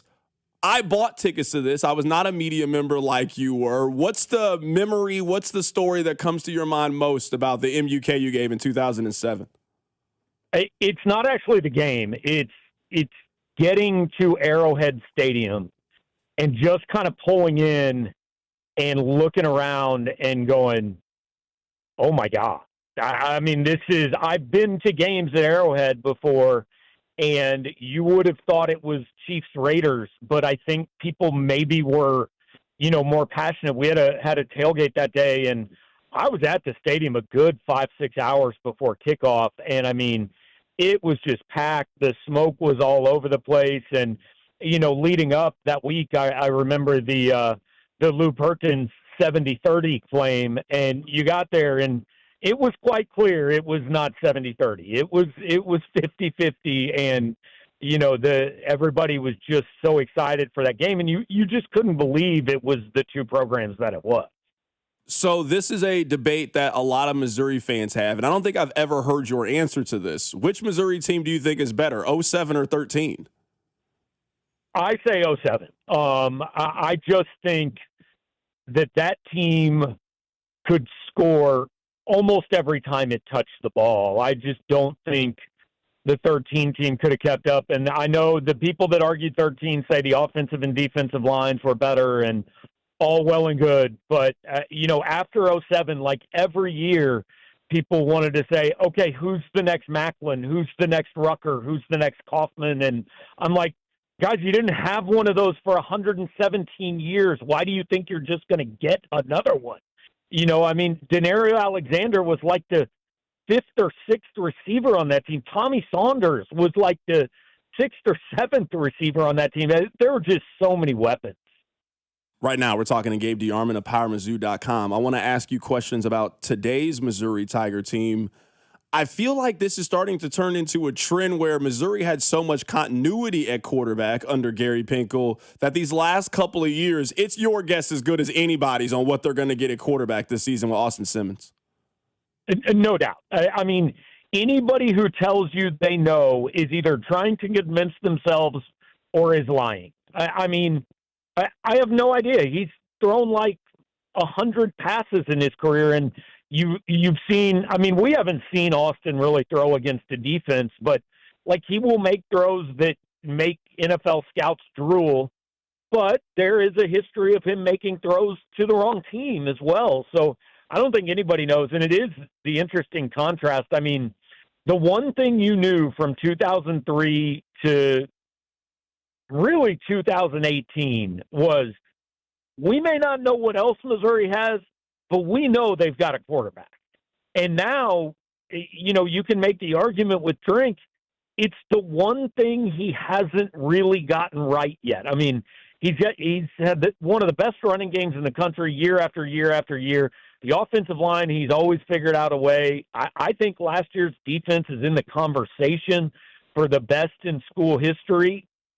But the most important question is the one that he's never completely answered. Right now, we're talking to Gabe DeArmond of PowerMizzou.com. Gabe, what do you think Mizzou's record is heading into Texas A&M? That'll be game 6, right? Yeah, so they play Arkansas Pine Bluff, at Kansas, Troy, at Mississippi State, Florida, and then A&M. They always have one of those big games, and like this is where the season can go one or two directions. Yeah, man, I'd love to say 5-0, and I think 5-0 is possible. I think the most realistic is probably 4-1, just because I would think at Mississippi State or home against Florida, like I think this is a team that's going to beat somebody you don't think they should beat, but also is going to lose to somebody you don't think they should lose to. If it's worse than 4-1 going into A&M, like we're already talking basketball at that point. But, you know, playoff, everything like that is out the window. And I have said with this team, I will not talk playoff until that A&M game. If they are 5-0 going into A&M, then I'm willing to have the conversation of what the path is to get there. If they're anything less than 5-0 going to A&M, I just don't think it's a conversation you can have. Yeah, just because, I mean, let's assume they win the Texas A&M game. So now we sit there, they go on the road against Ole Miss. That's a big assumption, C-Dot. You've seen the last couple of years. For sure, 100%. But, I mean, if they can beat Texas A&M, they then have Ole Miss, Texas, Georgia, and Oklahoma. You got to go 2-2 in those games at a minimum if you're trying to make the college football playoff. Yeah, I mean, they've got 5 preseason top 10 teams. If you want to be in the playoff conversation, at worst, you've got to beat 2 of them. At absolute worst, because that schedule at 9, like it's going to be the interesting thing with a couple of SEC teams. We're going to get to the end of the year and go, is their 9-3 better than somebody's 10-2 or 11-1? And like, let's say Missouri loses to Texas, Georgia, and Texas A&M.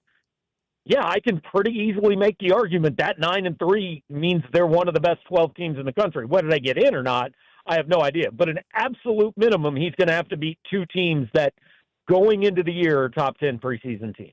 I feel like you can't do a Missouri interview right now without asking about Ahmad Hardy. Do you think he plays against Kansas? I won't rule it out. I would be surprised.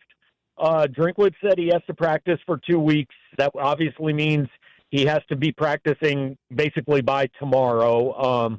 We'll talk to Drink. He's got his media day on Saturday. I would assume he will give us an update there because he understands every week, you know, rather than answer 6 questions about it, just say it right off the bat. I'd be surprised by Kansas, but I won't say it's impossible. What's your win record prediction, like your official prediction? I'm sure you've posted it on Power Mizzou, and I just haven't seen it. What's your official prediction for Mizzou? Yeah, I haven't done the official one yet. We're going to do a show Monday night where we do game by game, but like this team feels like 7-5 to me. You know, and again, I think they could get there by beating one of those 5 teams we talked about and losing a game somewhere else. Drink's been really good not losing games he's not supposed to lose, but 7-5 feels the most likely to me. I think the ceiling of what you can realistically talk about is 9-3, and I think the floor is, hey, this team's fighting to make a bowl game. Gabe, I'll tell you the 2 games that when I went back, and I've spent a lot of time over the last year watching 2007 Missouri highlights. The 2 games that like stood out to me of that season, other than the end, was the home game against Nebraska. I mean, I've been to a lot of Missouri games since then. You've obviously been to a lot more than me. The energy was on a 12 that day with Nebraska coming into town. Yeah. And also that game on the road against Colorado, just because that's kind of a game historically Missouri would lose and they handled that game, that you started to think, all right, man, maybe this Missouri team is pretty special. See, it's interesting. I've told some people in the last couple of weeks talking about this and thinking back to that season, the game that I believed in that team was actually the 41-31 loss at Oklahoma. They were 5-0 going in. They got beat, but Pig Brown dropped an interception in the end zone, and there was a missed handoff between Daniel and Macklin. And I didn't have to stretch to say Missouri should have won that game.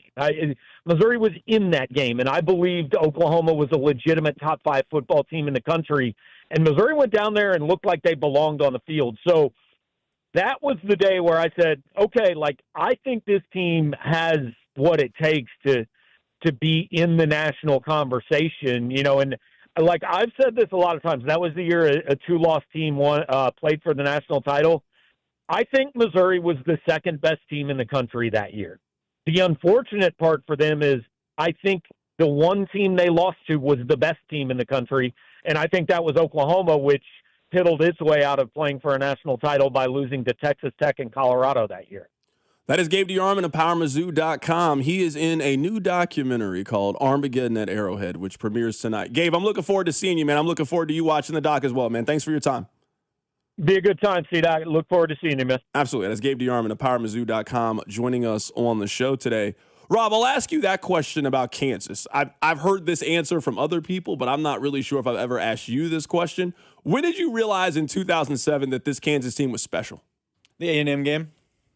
Okay, it took you a while. Then. That was in late October they won that game. Because their non-con was no one. It wasn't good. I'm trying to even remember who the teams were. I'm looking at it right now. Central Michigan, Southeastern Louisiana, Toledo, and Florida International. I'm surprised you didn't say at K-State. The thing with that K-State game is, and K-State was a huge moment, is that the year previous, Kansas had beaten Kansas State in Lawrence. So, and that's the last time KU beat K-State, right? Or they beat them They beat them the following year. Okay, they beat them 3 straight years under Ron Prince, and then it just hadn't happened. They haven't beat them since. Yeah.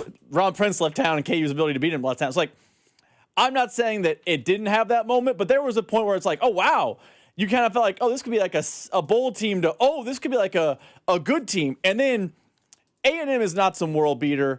A&M, I believe, made a bowl game that year. They're not some great team. KU never took their show on the road.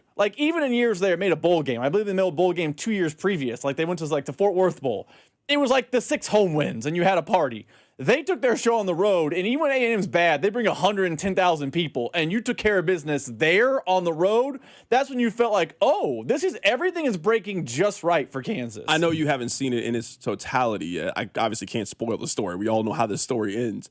One thing that was very telling to me in doing this is I remember thinking that Kansas didn't play anybody that year.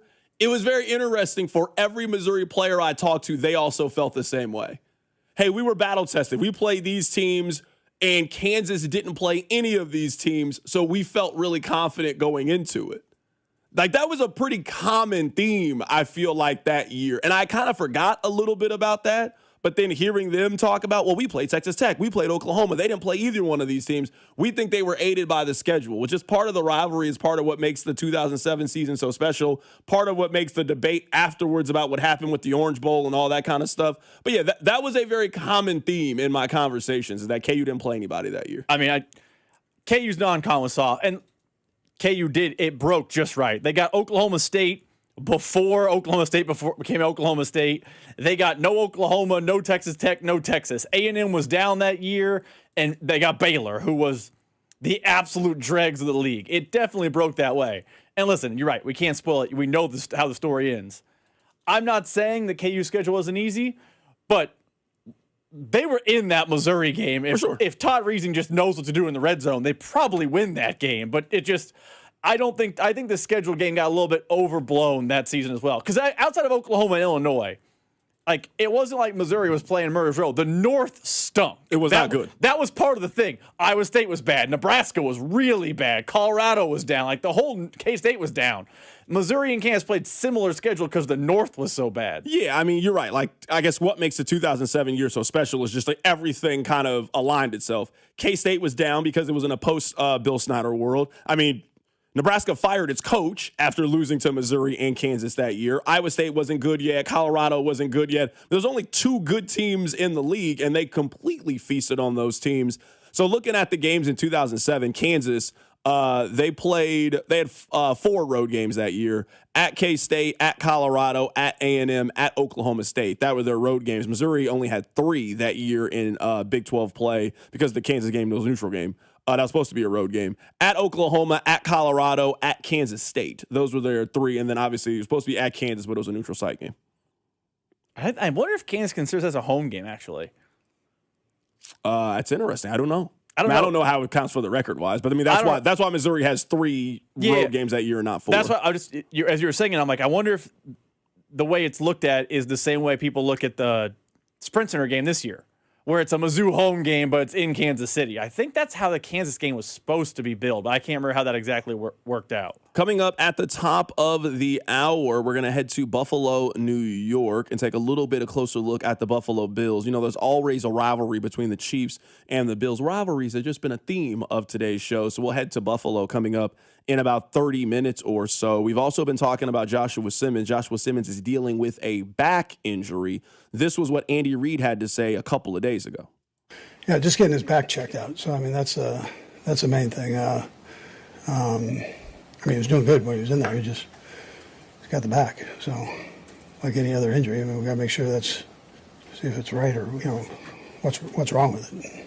That is what Andy Reid had to say. This is what Nate Taylor had to say about the back injury for Joshua Simmons. And I've said this before, anytime you have a lower back injury and you attach it to an offensive lineman, that is as concerning as anything could be beyond maybe like, you know, what Josh has already experienced, which is a non-contact knee injury that, you know, that basically ends your season. So I understand Josh being like, hey, I have the time. It's not like we're playing a game of importance this upcoming Sunday. So, hey, let me go see, you know, a specialist or somebody I trust from a medical staff and just see if we can get like, I won't necessarily say like a second opinion on something, but like, hey, let's just get as much information as possible, and then we can go forward about what my return to practice, return to play sort of plan is. Hopefully that all makes sense, but it was a lot of conversations that I had yesterday about like, okay, clearly Andy knows more and he's not really telling us. And at the same time, I think Josh is wanting to do things on his own just so that he's 100% sure as to like what he's dealing with now, because this sort of happened out of nowhere. So that was Nate Taylor talking about one of the injuries right now that the Chiefs are dealing with. Another one is the Kenneth Walker injury. This doesn't sound nearly as serious. My understanding was, and this is, and I am saying this very jovially, like my man tied his shoes too tight.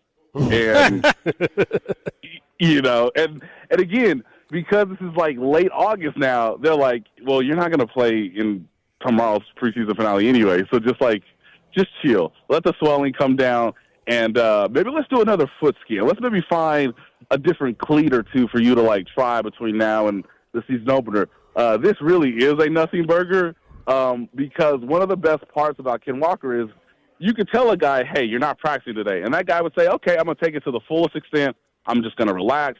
You know, like if this is L'Jarius Sneed, he'd be like, cool, I'm going to be in sweats. Then Ken Walker was out there catching passes from DeMarco Murray without like gloves on, without a helmet, wearing regular tennis shoes. And I'm like, he could run today if he wanted to. But he basically got a vet minimum, like a vet day off these last two practices. And it's really fun to know that like he's still out there. He still wants to like be active. But it's just something that maybe the equipment staff has to say, okay, you're a free agent. You just came aboard. Hey, you had a very good training camp. Let's just double check that shoe one more time. And do you want like longer shoelaces? Do you want shorter shoelaces? Like don't necessarily tie them that tight again. That is Nate Taylor of ESPN. He was on the Midday Show earlier today talking about Kenneth Walker. I mean, I think this is in line with what I heard Andy say yesterday. I don't think there's any reason to feel anything about the Kenneth Walker injury. I think it's a minor injury. I think it's a 1 on a scale from 1 to 10. I think it might be a -4 on a scale from 1 to 10. Joshua Simmons thing's a little bit different.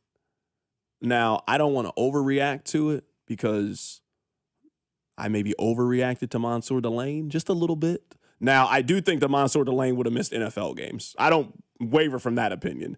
But I think it was a 3 to 4 week injury, and that 3 to 4 weeks just happened when the Chiefs didn't have any games to happen. So I potentially jumped out of the window too early with Mansour Delane. And now I'm going to play this a little bit different. But the injury history, it has to worry you. It has to worry you when it comes to Joshua Simmons. All right, coming on the other side, we'll go back to something we did earlier today. I might be falling out of love with Joy Taylor. I honestly might be falling out of love. I'll tell you why. Keep it right here, so Drive. The Drive with Carrington Harrison and Rob Brenton. You losers is what you are. On your home for Kansas City sports. 96.5 The Fan. Hey, let me tell you guys about my friends over at Gates Barbecue. And with 5 locations around town, you are never too far away from the best barbecue in Kansas City. So it doesn't matter if it's just you and the wife going out for a lunch, go pick up the nooner. Maybe you're grabbing dinner. So you want to get 2 beef on buns. Maybe you want to get a mixed play because it's just you eating. Maybe you're hosting a watch party. I mean, football is right around the corner, and you plan on watching a little week 0 college football action. Well, make sure you got your small party tray. Make sure you got your large party tray. Maybe you're having people over to celebrate the start of the football season. You know the holidays are right around, so you want the presidential platter. You know with any Gates order, you got to make sure that the sides are absolutely on point. So you already know about the classic fries. Got to make sure you get the seasoning on there. You got to get the burnt E-Mac. That's starting to be a must every single time I go in there. You get the mac and cheese. They also get the burnt ends. They top it on the macaroni.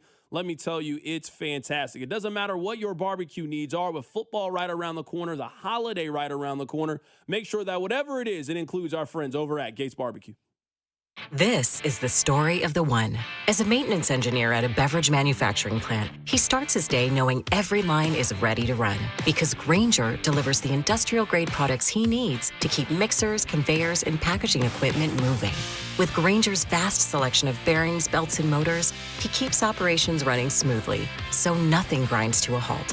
Call 1-800-GRAINGER, click Grainger.com, or just stop by. Grainger, for the ones who get it done. Summer's here and Smokehouse Barbecue has you covered. If you're planning on grilling out, let Smokehouse Barbecue handle the heavy lifting with all the sides. If you're having family in town for vacation, bring them by. They have room to accommodate large parties. And if you're heading up to St. Joe for training camp, make Smokehouse Barbecue your ultimate pit stop for the best barbecue in Kansas City. Visit them in Gladstone, Zona Rosa, or Independence, or at SmokehouseBBQ.com. That's SmokehouseBBQ.com. It's Smokehouse Barbecue. Hop in a John Deere Gator XUV for a day's work. Let's see what's on the to-do list. There goes the tree. And the fence. Not a problem. Because you've got a cargo box filled with solutions. Up to 4,000 pounds of towing capacity. And you're ready to roll. The power's out! Here we go again. The Gator XUV, built for every kind of workday. Learn more at johndeere.com/Gator XUV. Nothing runs like a deer. This is the story of the one. As a maintenance engineer at a beverage manufacturing plant, he starts his day knowing every line is ready to run because Grainger delivers the industrial-grade products he needs to keep mixers, conveyors, and packaging equipment moving. With Grainger's vast selection of bearings, belts, and motors, he keeps operations running smoothly, so nothing grinds to a halt. Call 1-800-GRAINGER, click Grainger.com, or just stop by. Grainger, for the ones who get it done. Men, erectile dysfunction can affect much more than just your sex life. It can create stress in relationships, leading to feelings of anxiety or embarrassment, and impact your overall confidence and well-being. This is Jeff for Heartland Men's Health, and we specialize in treating men's sexual health issues to help men find solutions that fit their individual needs. ED is a frustrating condition, and many men suffer for years without seeking treatment. But the good news is that if you're like most men, we have the answer. Our licensed medical providers will evaluate your specific medical situation and recommend a plan designed for you. And these advanced medical therapies work, with treatments having success rates of well over 90%. which means you and the one you love can have great sex again without the fear and worry of ED.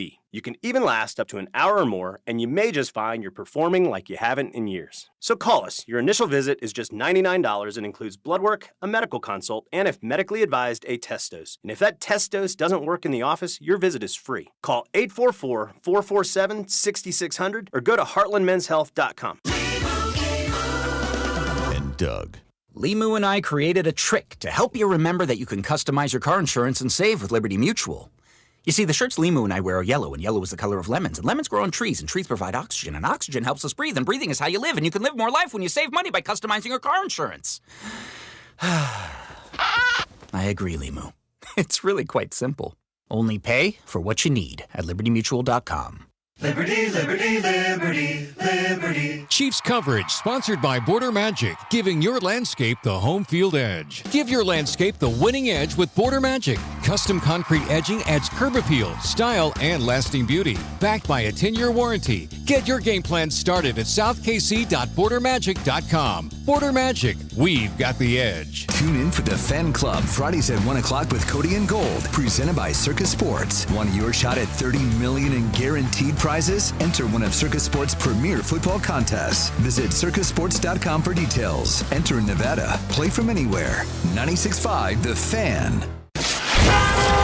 Here's your traffic report on 96.5 The Fan. Brought to you by SWL Injury Law, the Car Crash Kings. It's what they do. Visit SWLinjurylaw.com. Down in the triangle, we've got a 71 northbound as you approach Manchester. Scoot to the right through here. It looks like a stall that is blocking left shoulder. I'm foul with traffic on 96.5 The Fan.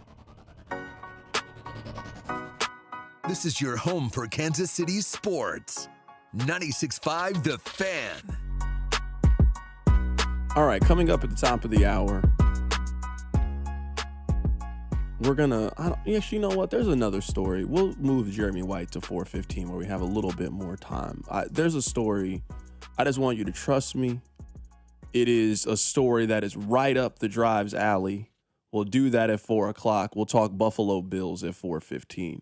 So we'll have the ridiculousness. Then we'll get to the seriousness of sports. What I would like to play for you guys is, I love Joy Taylor. During COVID, Rob, I sent Joy Taylor a message through Nick Wright's wife. I still have it saved in my phone. I love that woman. And it hurt me today when I was on TikTok. It hurt me what I heard, that for the first time in a very long time, I might have to consider taking her off of my list. If I pay all of your bills, like all of the bills, I will then give you $5,000 and you won't work. That would not work for me. I have not even done all of the things that I do to preserve this body and this face and this hair. $1,700. Yeah, that's wild. Like, I purposely will stagger some of my appointments because I'm like, ooh, do I really need to get my nails done every 2 weeks? Maybe like 3.5. Like, because that's a lot. I'm not even as batty as I could be. Let's just say me. $2,500 easy is a monthly like maintenance thing. Upkeep everything. Upkeep. Now I want to save money for myself because I'm not working. So I need to put money away every month so that if you decide to wake up and freak the out and be a different person, I need to have money so that I can start my life over. The $5,000 is completely doable if you live a certain type of way, if you are a certain type of woman, if you're very, very, very low maintenance, y'all can do it. You can absolutely do it. It is a reasonable number, 100%. But don't come over here with that. Rob, what's that phrase that the kids say, the ick? Hearing this gave me the ick about a woman that I love. I love Joy.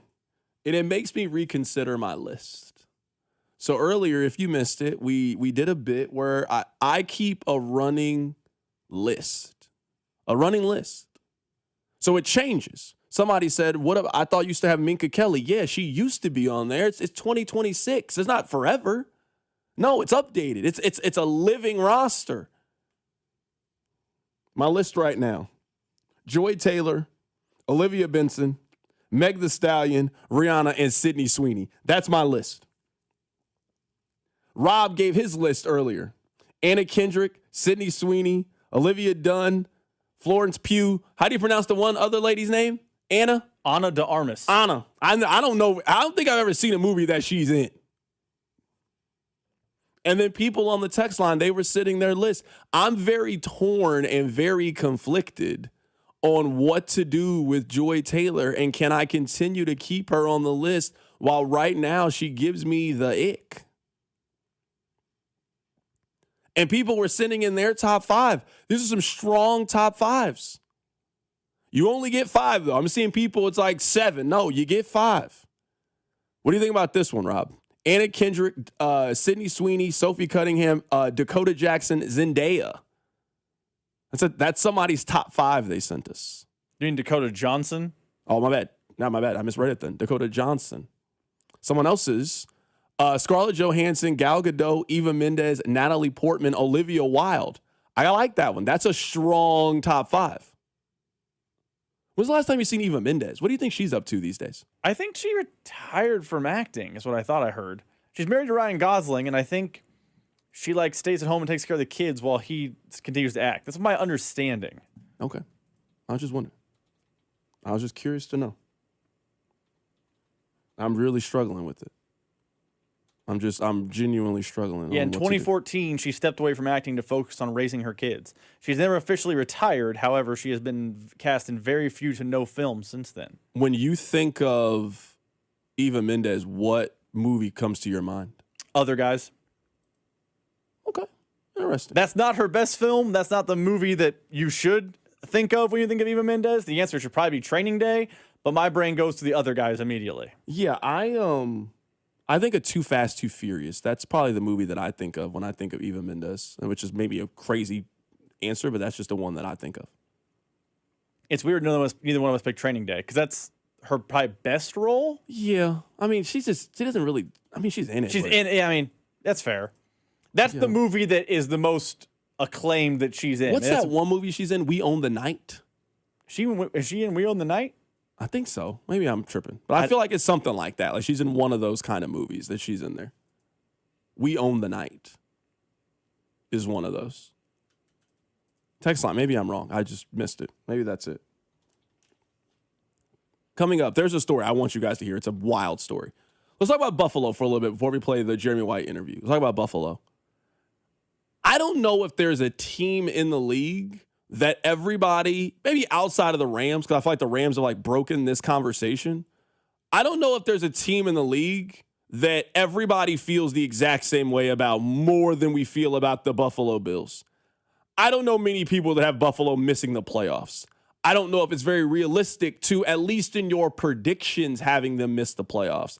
They've won double-digit games in the last 7 years. They won a playoff game in 6 of the last 7 years. They are maybe the most consistent team right now in the National Football League. I would say that used to be the Chiefs, but you can't miss the playoffs and still be the most consistent team in the league. The answer is probably Buffalo right now. I feel like they've reached a certain point where nothing they do in the regular season matters. Buffalo could go undefeated in the regular season this season. Like they go undefeated this year, 17-0, first team to ever do it.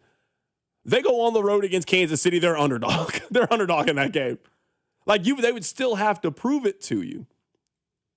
I think there's so many similarities between the Knicks and the Bills. I think there's a lot of similarities between those two teams.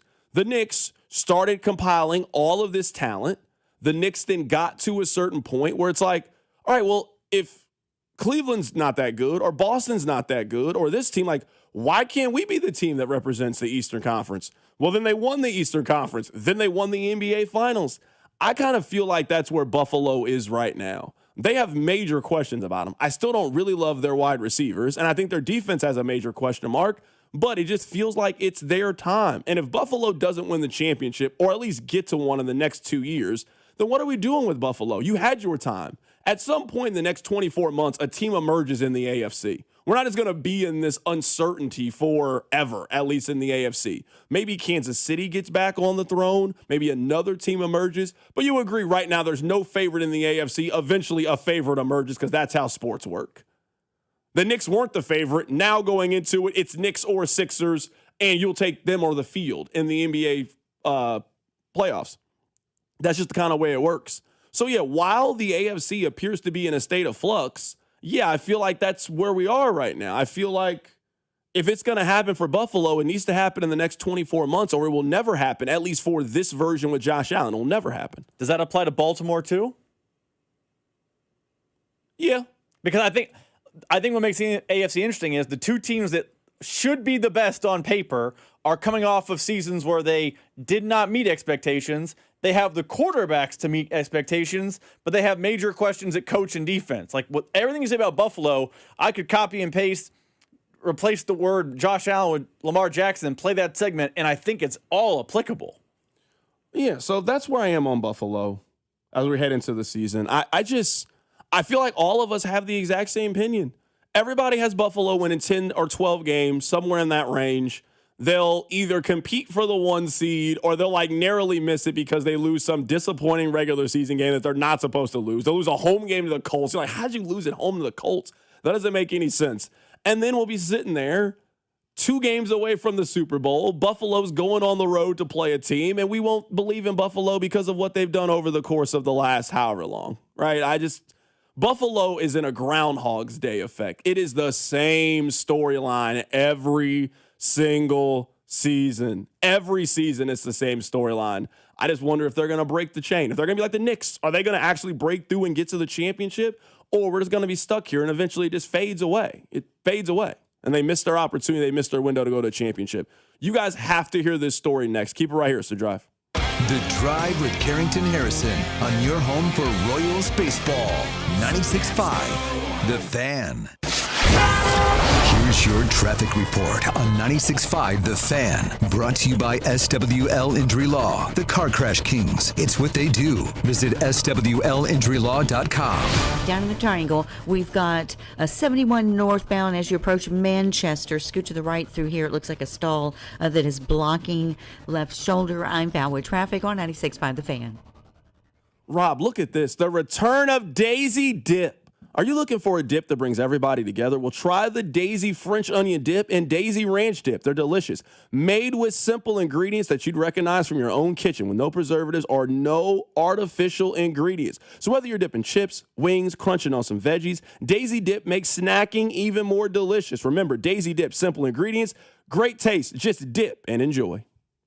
Chiefs coverage sponsored by Park & Go, your home field advantage for airport parking. Don't fumble your airport parking. Score big with Park & Go. Enjoy all covered parking, fast and free shuttles, and 24/7 service. For a winning airport experience, reserve your spot today at bookparkandgo.com. Park & Go, family-owned, fan-approved. America is turning 250 this year, and Circus Sports is celebrating by offering all users in Missouri $250. Dane Hughes here, and for everyone in Missouri, all you have to do is deposit $250 on your Circus Sports app. Then play through that deposit. Once you do, Circus Sports will reward you with $250 right in your account. This is available for everyone in Missouri, new and existing users. Celebrate 250 years and find out more at circusports.com today. Must be 21 or older in Missouri. Gambling problem, call 1-800-GAMBLER. What do parents think of back to school at Staples, where 24-pack Crayola crayons are just 50 cents? Staples has folders, notebooks, and pens at great prices. I'm smiling from ear to ear.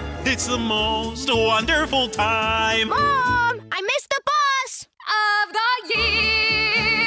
It's a wonderful time at Staples, where school supplies start at just 25 cents. Staples. That was easy. Visit your local Staples today or shop online and in the app. Ends 9/12. Exclusions apply. You're still glowing, flirting, grooving. You've still got it. But your immune system weakens as you age, making it harder to fight illnesses like pneumococcal pneumonia and RSV. Vaccines are a key part of any health routine and can help protect you from getting really sick. Ask your doctor or pharmacist which vaccines you need. See more at PfizerForAll.com. Sponsored by Pfizer.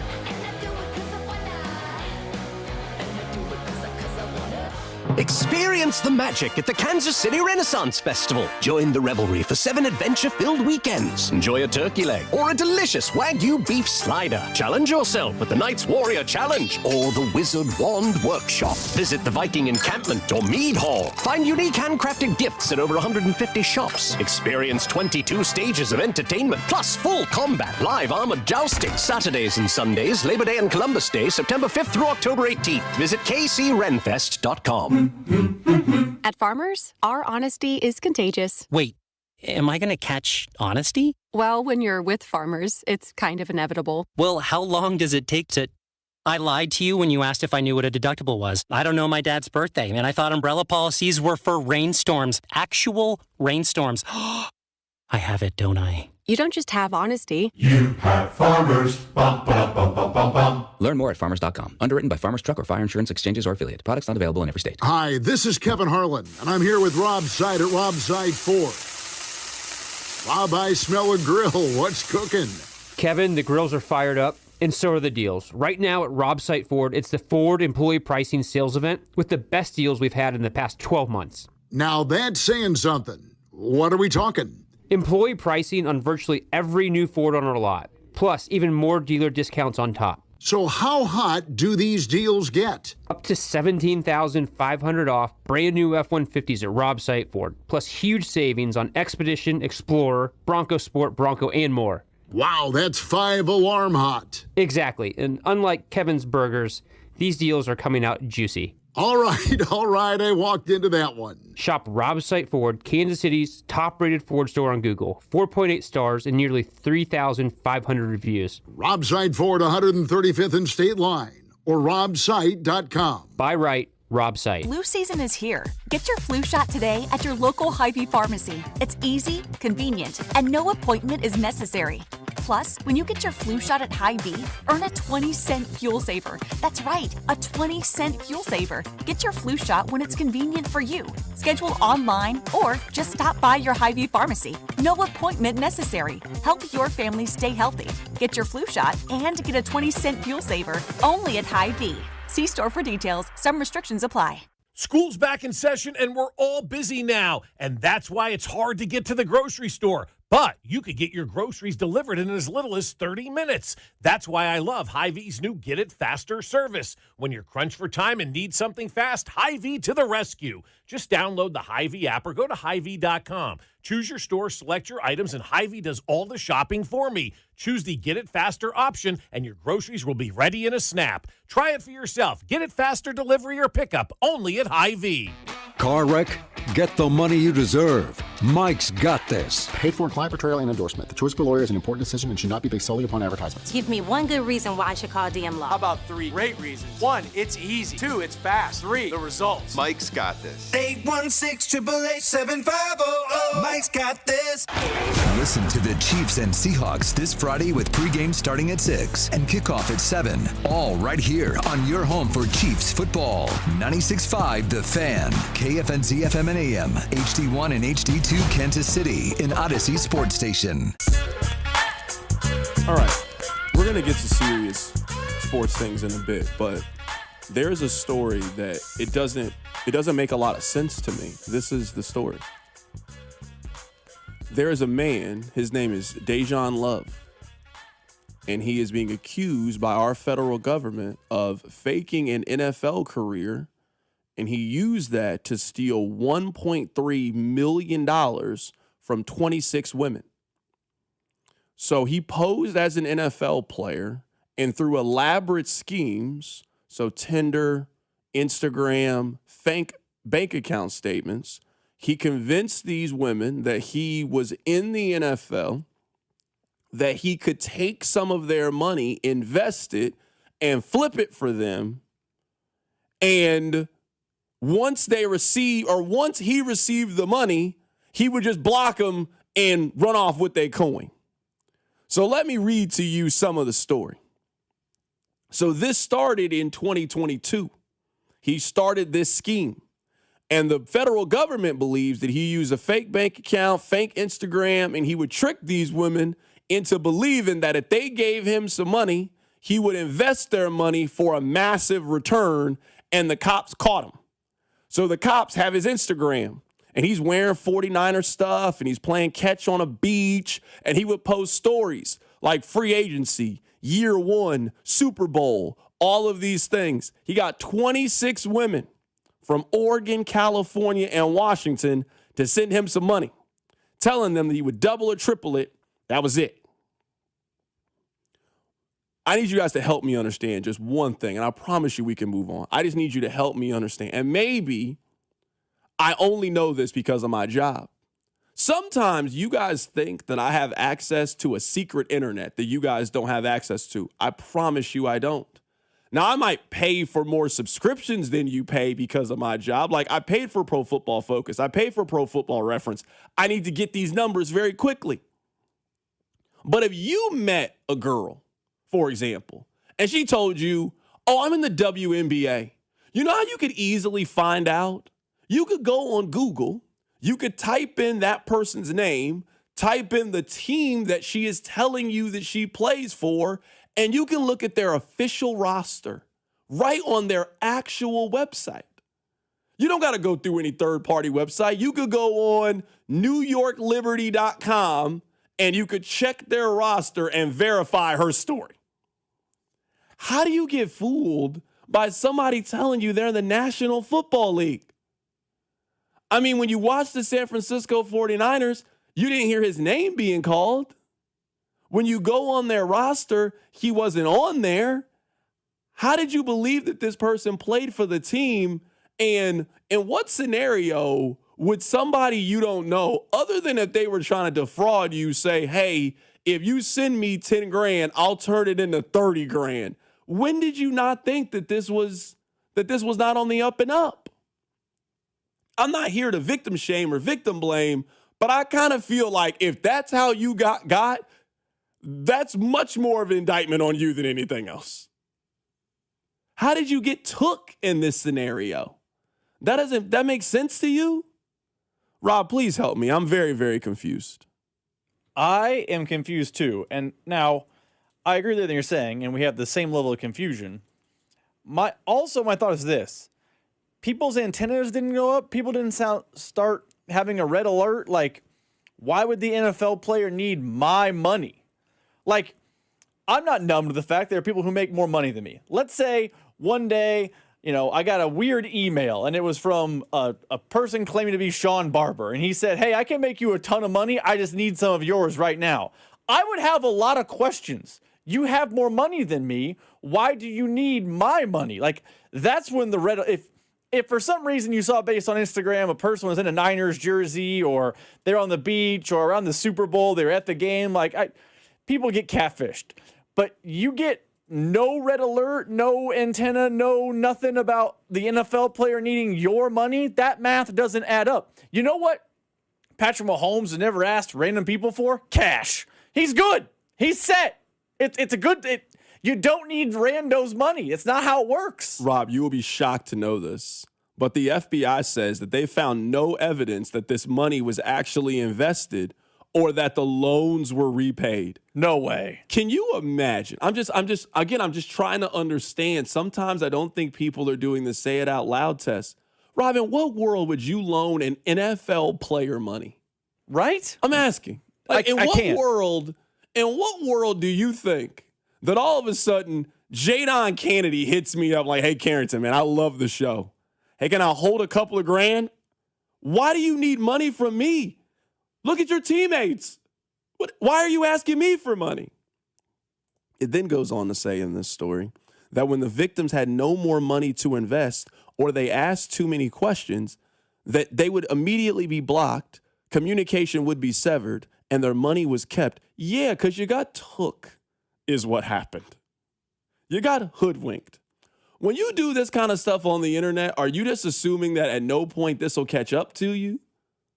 That's what I'm asking. Like, if you were out here defrauding people over, they believe that he did this for $1.3 million. You think you're going to run this scheme and you're never going to be found out? I'm still just trying to figure out how somebody can make you believe that they're on the NFL team when they're not. That's what I'm trying to figure out. I could understand even a little bit more if this was like a practice squad player that maybe made you think you had it a little bit more than what he actually had it. This was a regular civilian that made you believe that he played on San Francisco.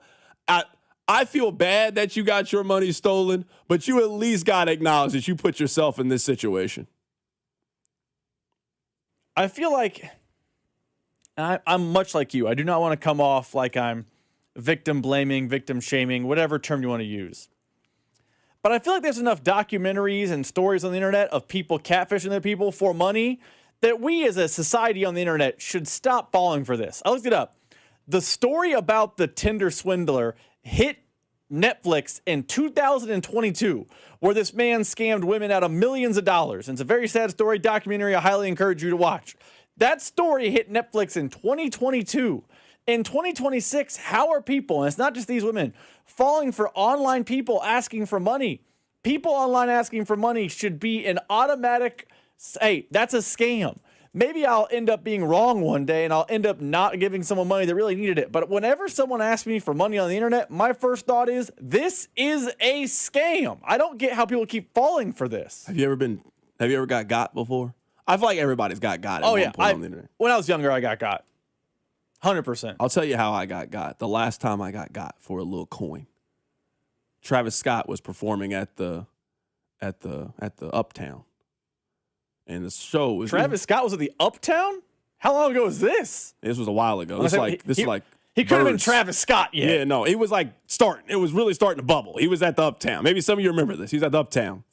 And this is back when you could still get tickets off Craigslist. You know, it was dicey. It was a 50-50 proposition, but you could still get tickets on there. I was stupid. I can't believe I fell for this now in hindsight. So the guy was charging $80 a piece for these 2 tickets, so $160 total. He was like, oh, well, we can use PayPal. And I'm like, oh, okay, cool. Yeah, we can use PayPal. It's fine. So how he made me feel comfortable, how he lured me in, Rob, was he was like, instead of doing this on email, why don't we do it on Facebook? I'm like, oh, okay. So I'm on Facebook. I'm looking through his stuff. It looks all legit. You know, it looks good. This is how he got me, Rob. He was like, hey, I'll show you a picture of my driver's license. Why don't you show me a picture of your driver's license so you can see that we're both real? I'm like, oh, yeah, of course. Yeah, okay, that makes sense to me. Like, yeah, this is all on the up and up. So, of course, I send the money.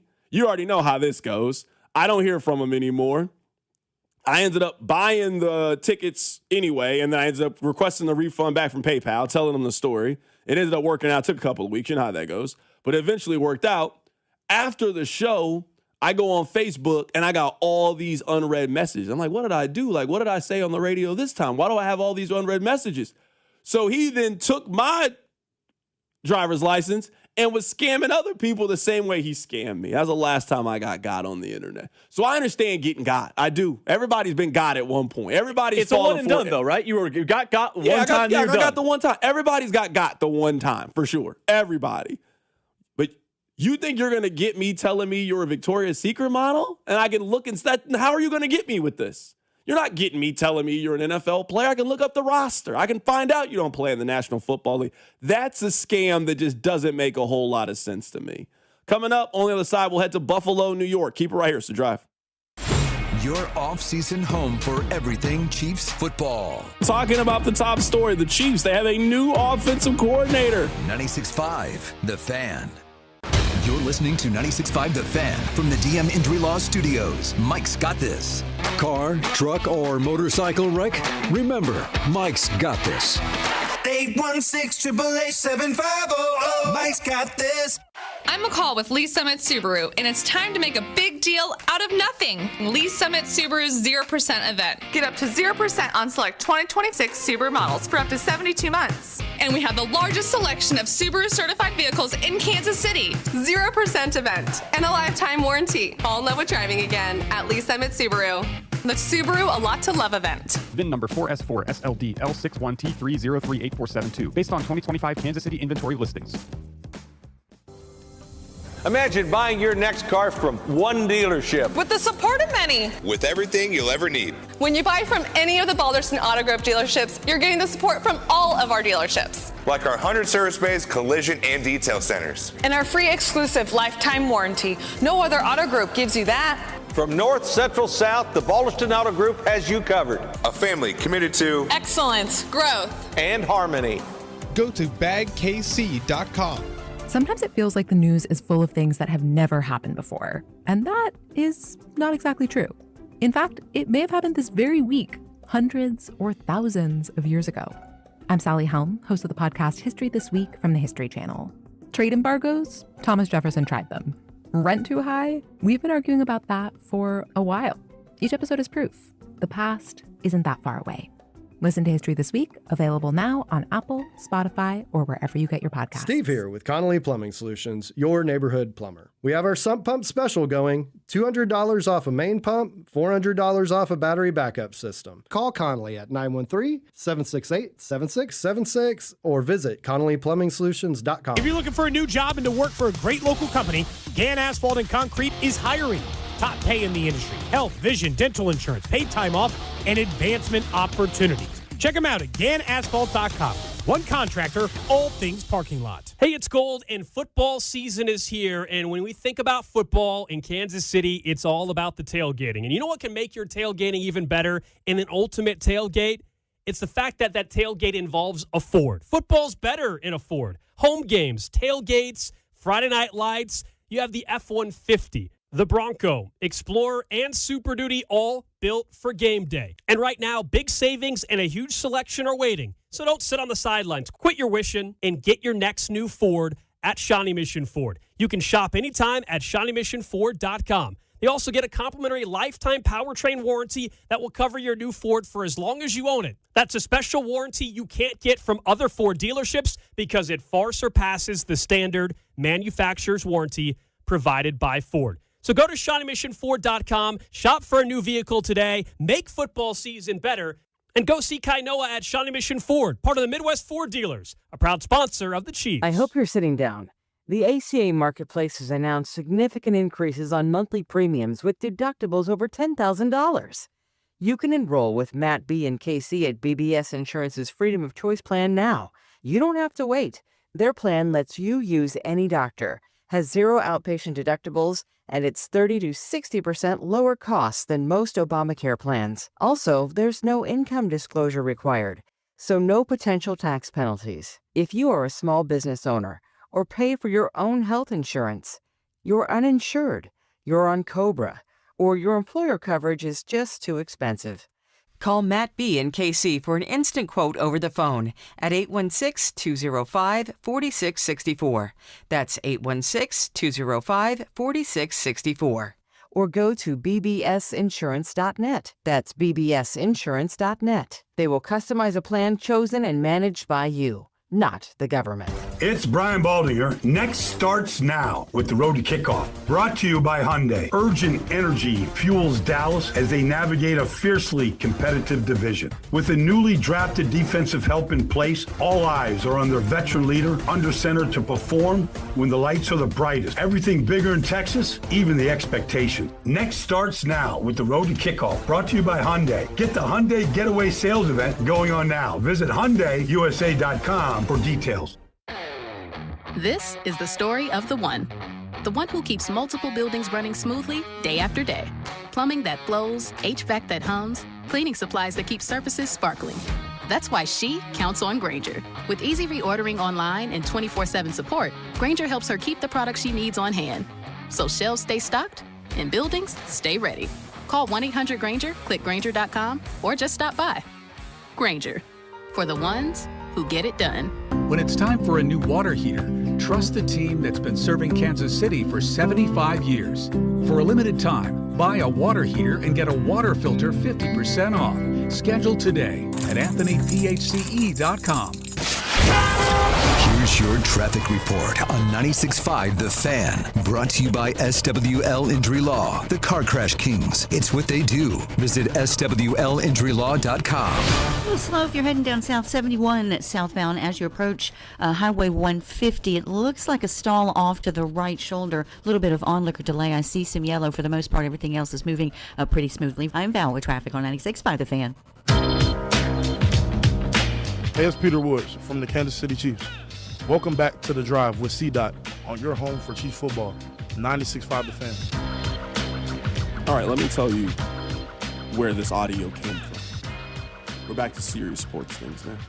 So I've been filling in on Sirius this week, and we've been doing two-a-days. So, 2 teams here, 2 teams there. Today, we did Buffalo and Kansas City. Now, I wish that we still had Pete Sweeney on our show, but he's crossed over to the other side.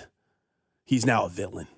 So I actually can't play that audio for you. But you know what I can play? I can play for you our conversation with Jeremy White, who covers the Buffalo Bills, because Buffalo is one of the most important teams this year in the National Football League. Rob, would you agree with this before we play it? I think the Rams are the most talked about team this offseason. I still think Buffalo is number 2. I think everybody just has the same question and same feeling about Buffalo coming into this year. It's a good team. We all expect them to make the playoffs in some capacity. Can they get over the hump? Is this finally the year for Josh Allen? So I still think that Buffalo is one of the more interesting teams and talked about teams coming into the year. Are you getting that feeling as well? Yeah, I would have Dallas ahead of Buffalo, but yes, Buffalo's in the conversation. I don't feel like there's any Dallas buzz right now. I mean, there was a time there 4 or 5 years ago where you couldn't get away from Dallas Cowboys conversations.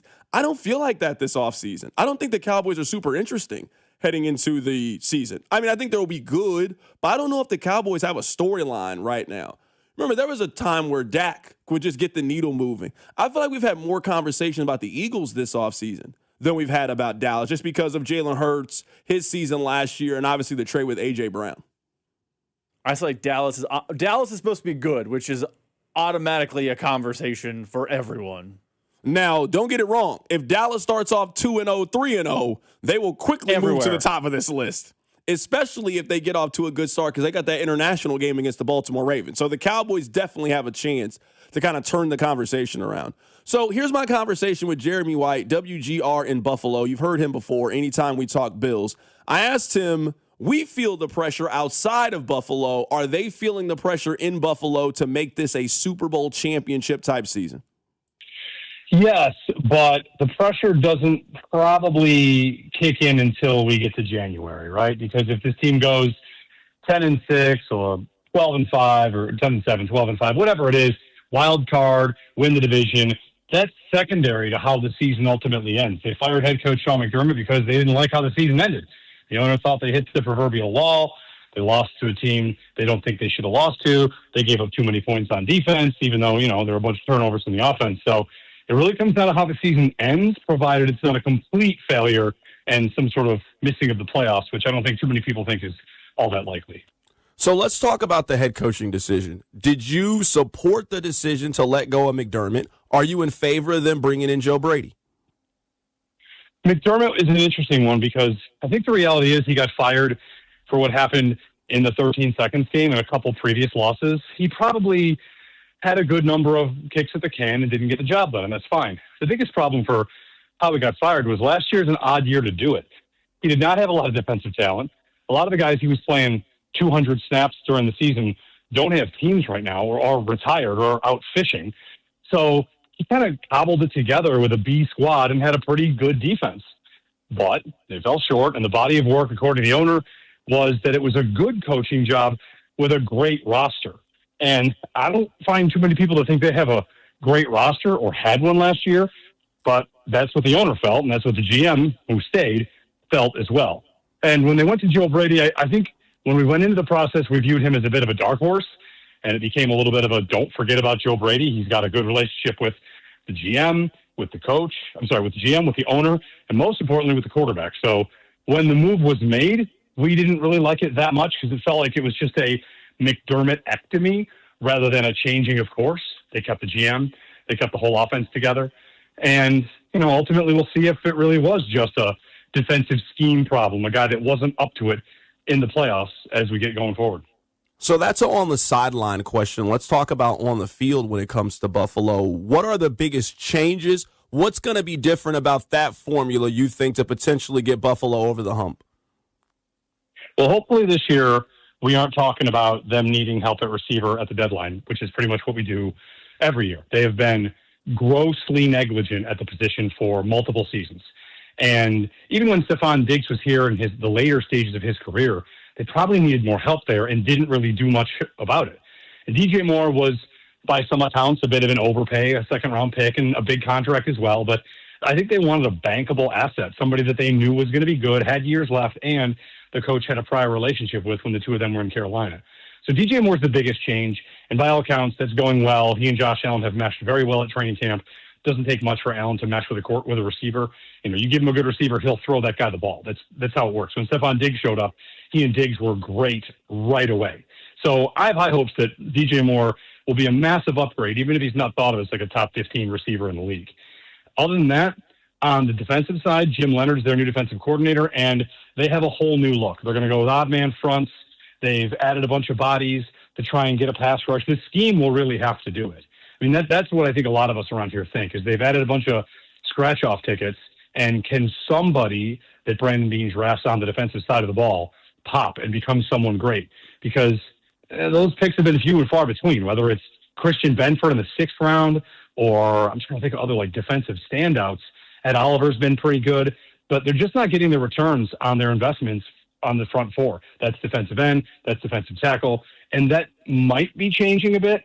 We'll have to wait and see what Jim Leonard can do. They added Bradley Chubb. He was their big signing on the defensive side of the ball. Again, an established guy, older, definitely not a 1A, but they're hoping, he can be a part of the overall formula and they can get to the quarterback and be better defensively, even though the defensive coordinator himself said it might take a year to get to his full vision. Right now, we're talking to Jeremy White of WGR in Buffalo, taking a closer look at the Bills. I know you know this, but I don't know if the public knows this. This is as hard of a first 6-game schedule that any team might have in the National Football League. They start with at Houston, 3 straight home games, Lions, Chargers, Patriots, and then they go on the road to play the Rams. That's a really, really difficult start for Buffalo. Not only a difficult start, but think about how tough it is for a first-time head coach. So Joe Brady's got the reins, right? He's making the calls. He's calling plays. We know that. He's also managing clock management, challenges, timeouts, all that on the road in Houston, a place where they always have trouble. And last year they lost in Houston. They got a kickoff return touchdown, which made this score a little closer. But Josh Allen got thrown around, beaten around, and after that game, Brady took responsibility on having poorly prepared protection plans, and it was a nightmare for the Bills offense in that game. And they get to start in Houston. So that's pretty tough. From there, Carrington, I think that Josh Allen has a really good chance to have a huge statistical year because they're going to be in shootouts. Because while they're turning over this defense, they're not going to get the results that they want early on. And there's so many big challenges in their way. They play the entire NFC North. You mentioned that first 5-game set. They're going to play the Bears. They're going to play the Packers. They're playing the Lions in those first 5 games. They're going to have to keep up with a lot of these teams. And as they're changing over their defense and they don't have a lot of depth and they don't have a lot of star power, I feel like it's going to be living and dying by Josh Allen like it always is.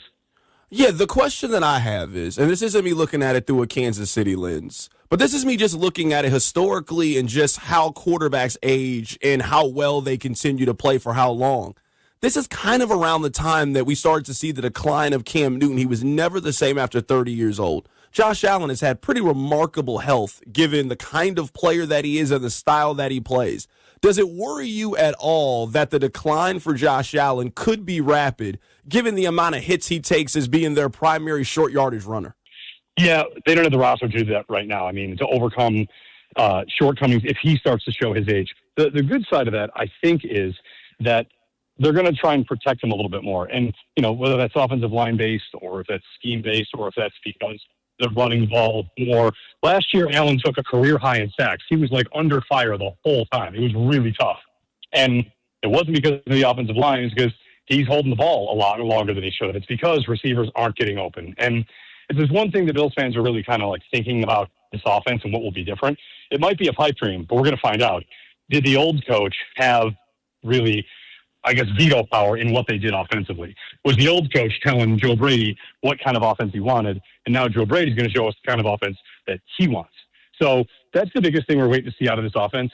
For Allen, he can be any kind of quarterback you want him to be. He is Superman. He can be the pocket surgeon that does a lot of things really well, throwing to receivers that are just going to get open.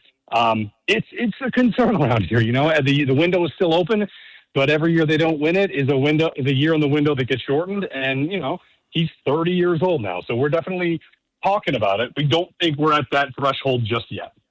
So I've been asking everybody this question, so I'm curious to get your answer as one of the teams that people have said.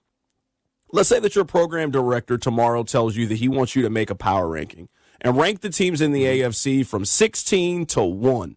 Where would you put Buffalo? Do you think that Buffalo is the best team in the AFC heading into the season? Heading into the season, I would probably put them. Josh Allen carries a lot. We know that. They have a great offensive line. They lost one piece on the line that they're switching over at left guard. James Cook is still here. Dalton Kincaid, if he's healthy, is really good. That's a big if, though. So offensively, the Bills should still carry the day in that department. Elsewhere in the AFC, Denver was good and got better, right? And I have a lot of belief in the Bengals, who I think if they got anything around Joe Burrow from an offensive line standpoint and also had a good defense, they're favored in 15 games. If you're actually going to pick who's going to win the 1 seed, I might pick Cincinnati, but I don't know that I want to say they're the best team in the AFC going in. So it's almost like a throne that, everybody shows up day one, who's the best team. I'd like to say the Bills or the Patriots or the Broncos, but I'm not so sure that I wouldn't pick Cincinnati to be the team. That was Jeremy White of WGR in Buffalo taking a closer look at one of the contending teams in the AFC. Are you a Cincinnati believer, Rob? Because they feel like a very trendy pick to me right now. I don't think you can say that Cincinnati is the best team in the AFC. Like, if you're making your own power ranking, I don't believe you can put Cincinnati at 1. That doesn't make a whole lot of sense to me. But they are a very trendy team. I do think either the Chargers or the Bengals, one of those two teams are making the playoffs. If you're telling me that almost half of the conference makes it, there's just not enough teams. The Jets aren't making it. The Dolphins aren't making it. The Raiders aren't making it this year. There's 4 teams that we can eliminate before we even get going. Why are we even talking about those teams? So I just don't see a scenario in which you can make a playoff and you have both of those teams missing it. Now, you might have both making it, but I feel like most people are either on Cincinnati or the Chargers. They've kind of picked one of those sleepers. I'm going to say define what in on Cincinnati looks like, because do you have them winning their division? I think I'm in on Cincinnati, but I don't think I'm as in as other people. I think Cincinnati's a playoff team. Okay. You have a wild card team. I have them winning the division. Okay.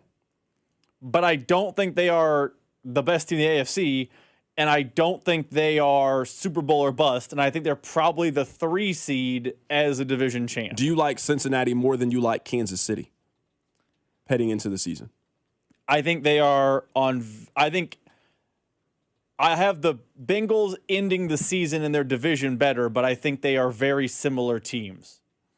But I would lean Cincinnati. Is this a weird statement, and does it make sense? If the Chiefs had the Bengals roster with the head coach, I feel like the Bengals would then be the unanimous pick to be there. If you're just reading the names, yeah, I agree. Good quarterback, good at running back. Maybe the best wide receiver room in all of the AFC with Jamar Chase, T. Higgins, and Ishavas, who's very good. A very good tight end. Their defense got a lot better, too. And there's no, guys on their defense. Boye Mafe, Dexter Lawrence, guys on their defense. If this was the Chiefs roster, if the Chiefs roster was this, people would talk about the Chiefs how are you arguing another team? This is the best team in the AFC. Now, can they get the defense to come together? Major question for Cincinnati. Can their guys stay healthy? And Burrow and Chase and all of those guys. Jamar Chase just left practice a couple of days ago with an injury. I get why people are in on the Bengals. They just got a lot of names I guess to answer your question, I am in on the Bengals. And I think if the Chiefs roster was the Bengals roster, I think everyone would think that they're the no doubt 1 seed. We would not be asking people who the best team in the AFC is.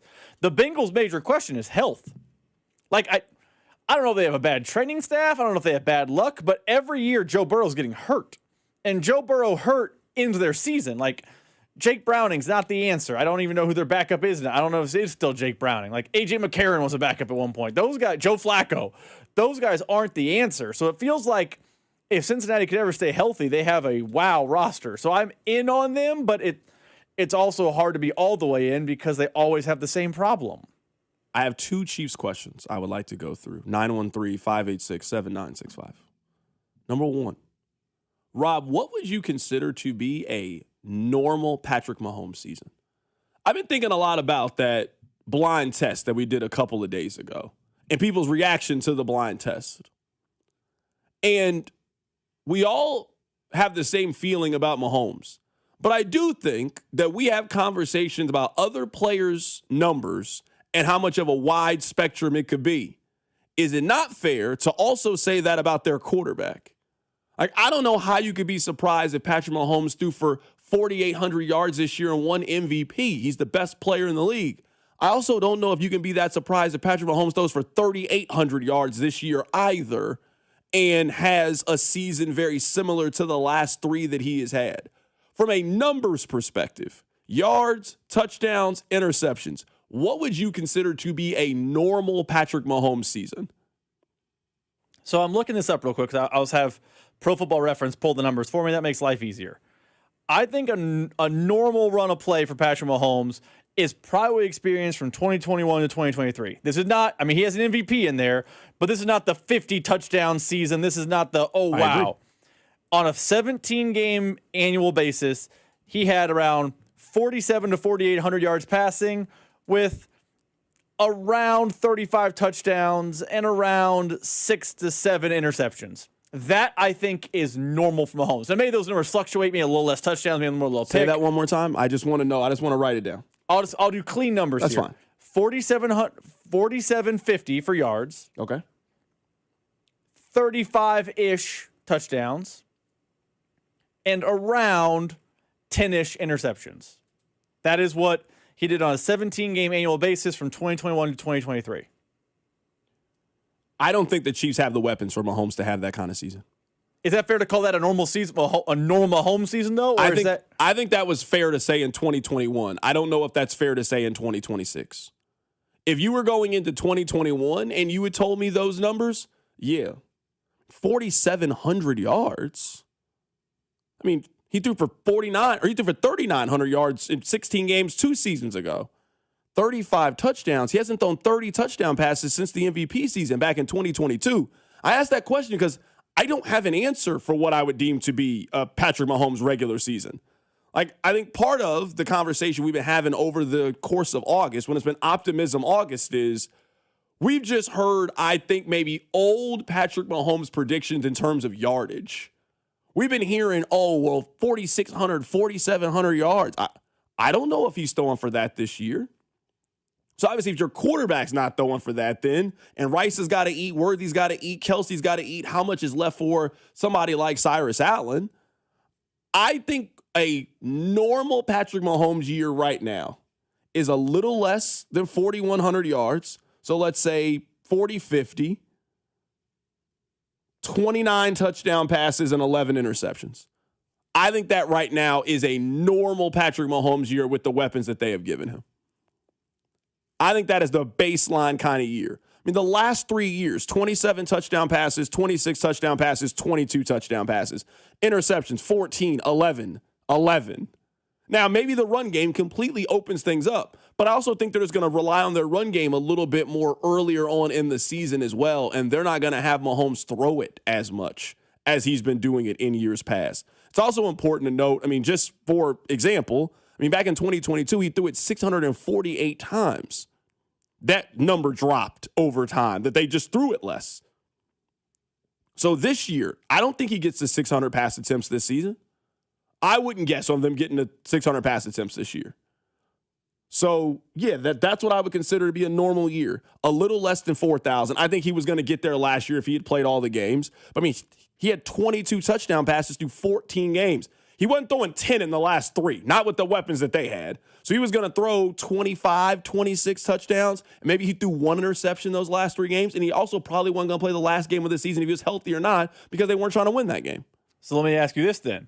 Based on your normal Patrick Mahomes numbers, do you think he is an MVP candidate based on a normal year? Because I would say those numbers they hit my year are not MVP candidacy type of numbers. They are good quarterback in the league, but not dynamic quarterback in the league. But, I mean, I guess to me, it just comes more from I just don't trust the weapons that they have. If you got Mahomes having a big year, then you have to pick a wide receiver or two to have a big year, and we can't find any consensus on there. The same way that I think we have varying degrees right now on the text line of what a normal Patrick Mahomes year looks like, there's also varying degrees of what you're going to get from the passing game. Like, there's a lot of uncertainty around the Chiefs, which makes it exciting going into it, but also just makes them a very difficult team to predict. You can't be stunned if Mahomes wins MVP. He's the best player in the league. I also wouldn't be surprised if he threw for 3,700 yards this season. That's not winning you NFL MVP this season. I don't know what to expect from their offense or their defense going into the season. They got question marks everywhere talking about this team. Doing this exercise, I think it does remind me of something we talked about earlier in the week that I've felt like was my biggest question with the team this entire offseason. Can Patrick Mahomes get back to being Patrick Mahomes? Because if he's going to do what I view is normal for him, which, by the way, he's 31 years old and a multiple-time MVP, he should be able to throw for 4,700 yards and 30 touchdowns. If that's his normal, the Chiefs are fine. But if he's the normal you're saying, if he's the normal he was in 23, 24, and 25, that guy is long gone. And so it's another way to ask the same question. Can they get Patrick Mahomes back to being Patrick Mahomes? Because recently he's been way more Alex Smith than he has been Patrick Mahomes. Yeah, I'm just looking at last year. So you said 4,500 yards last year. There were 3 quarterbacks that threw for more than 4,500 yards last season. Dak, Jared Goff, and Matthew Stafford. Chiefs ain't got that kind of offense. I mean, Matthew Stafford threw for the most yards. He has Puka Nacua on his team and Devontae Adams. Jared Goff was second last year. Best running back maybe in the National Football League. Jamison Williams was a top flight guy. Amon-Ra St. Brown also. And Sam Laporta, capable tight end. Dak Prescott last year had the best 1-2 punch combination. They don't have the pieces to me to throw for 4,500 yards. I mean, we can go through the list of guys that threw for 4,000 yards. We think they got that? I mean, the only guy that kind of stands out is Drake May because they just didn't have that kind of receiver last year. Sam Darnold threw for 4,000. Like, there was only 6 guys that threw for 4,000 yards last year. Some of that is the kickoff. So you're not going, like, your drives are starting a little bit later. There were 6 guys that threw for 4,000 yards last year. Now, maybe you think he has a Trevor Lawrence year. And Trevor Lawrence last year had 4,007 yards, 29 touchdown passes, 12 interceptions, had a 91 quarterback rating. You think Mahomes does better or worse than Trevor Lawrence's numbers last year? I think he needs to be better. I think this is about in line with what I think Mahomes will probably do, somewhere around here. I think if you want to say he's back to being Patrick Mahomes, he needs to be better than that, but I don't think that's a bad baseline to have the conversation at. Okay. I'd be very curious to get you guys' answer. What would you consider to be a normal Patrick Mahomes year? Because last year, nobody threw for 5,000 yards. Only 3 quarterbacks threw for more than 4,500 yards. I just don't know if the Chiefs' offense is going to be good enough to generate those kinds of offensive numbers. What's the baseline for their quarterback play? We'll continue this conversation. Keep it right here. It's The Drive. The Drive with Carrington Harrison on your home for K-State Athletics. 96.5, The Fan. Hey, it's Carrington Harrison here. Let me tell you that erectile dysfunction affects more than your sex life. It can impact your confidence, your relationship, your quality of life. But you don't have to live this way. What they'll do at Heartland Men's Health is they have licensed medical providers who can create a specialized treatment plan designed for your unique needs. Because when it comes to this, there's no one-size-fits-all solution. Using advanced medical therapies that go far beyond pills, Heartland Men's Health helps men achieve success rates at well over 90%. Many patients are even able to resume intimacy as soon as the day after their appointment. Your initial visit is $99. It includes a medical consultation, testosterone, and PSA testing. And if medically appropriate, a test dose. And if that test dose doesn't work during your visit, then the appointment is on the house. So visit any of the 3 area Kansas City locations, Overland Park, Independence, North Kansas City. Pick up the phone and call Heartland Men's Health at 844-447-6600 or visit the website, heartlandmenshealth.com. Featured therapies are compounded and have not been evaluated nor approved by the FDA. Provider prescription required. See website for details. Pump up the volume. Business moves fast. Orders roll in, deadlines close in. When you ship with USPS Ground Advantage, you can keep up with confidence. Every package stays in our secure network from dock to door. And with nationwide reach, dependable tracking, and upfront affordable pricing, you get built-in peace of mind. You run the business. We run the routes. Visit USPS.com/groundadvantage to learn more. Labor Day deals are looking good at Lowe's. Save $10 on 1-gallon cans and $50 on 5-gallon pails of select interior paint via rebate. Plus, get 2 2.5-quart or 3-quart mums for just $8. A fresh look and savings? Even better. Labor Day deals are on now at Lowe's, in-store and online. Valid through 9/9 while supplies last. Mum sizes vary by location and exclude Alaska and Hawaii. See store at Lowe's.com for more details. Rob, look at this. The return of Daisy Dip. Are you looking for a dip that brings everybody together? Well, try the Daisy French Onion Dip and Daisy Ranch Dip. They're delicious. Made with simple ingredients that you'd recognize from your own kitchen with no preservatives or no artificial ingredients. So whether you're dipping chips, wings, crunching on some veggies, Daisy Dip makes snacking even more delicious. Remember, Daisy Dip, simple ingredients, great taste. Just dip and enjoy. Pump up the volume. Business moves fast. Orders roll in, deadlines close in. When you ship with USPS Ground Advantage, you can keep up with confidence. Every package stays in our secure network from dock to door. And with nationwide reach, dependable tracking, and upfront affordable pricing, you get built-in peace of mind. You run the business. We run the routes. Visit USPS.com/Ground Advantage to learn more. Hey, it's Rex here with Rex Buys KC. I get it. Selling your house can sometimes feel overwhelming or scary, right? I've seen it too many times. A homeowner thought they had a deal, only to have the buyer back out at the last minute. That's not how we do business at Rex Buys KC.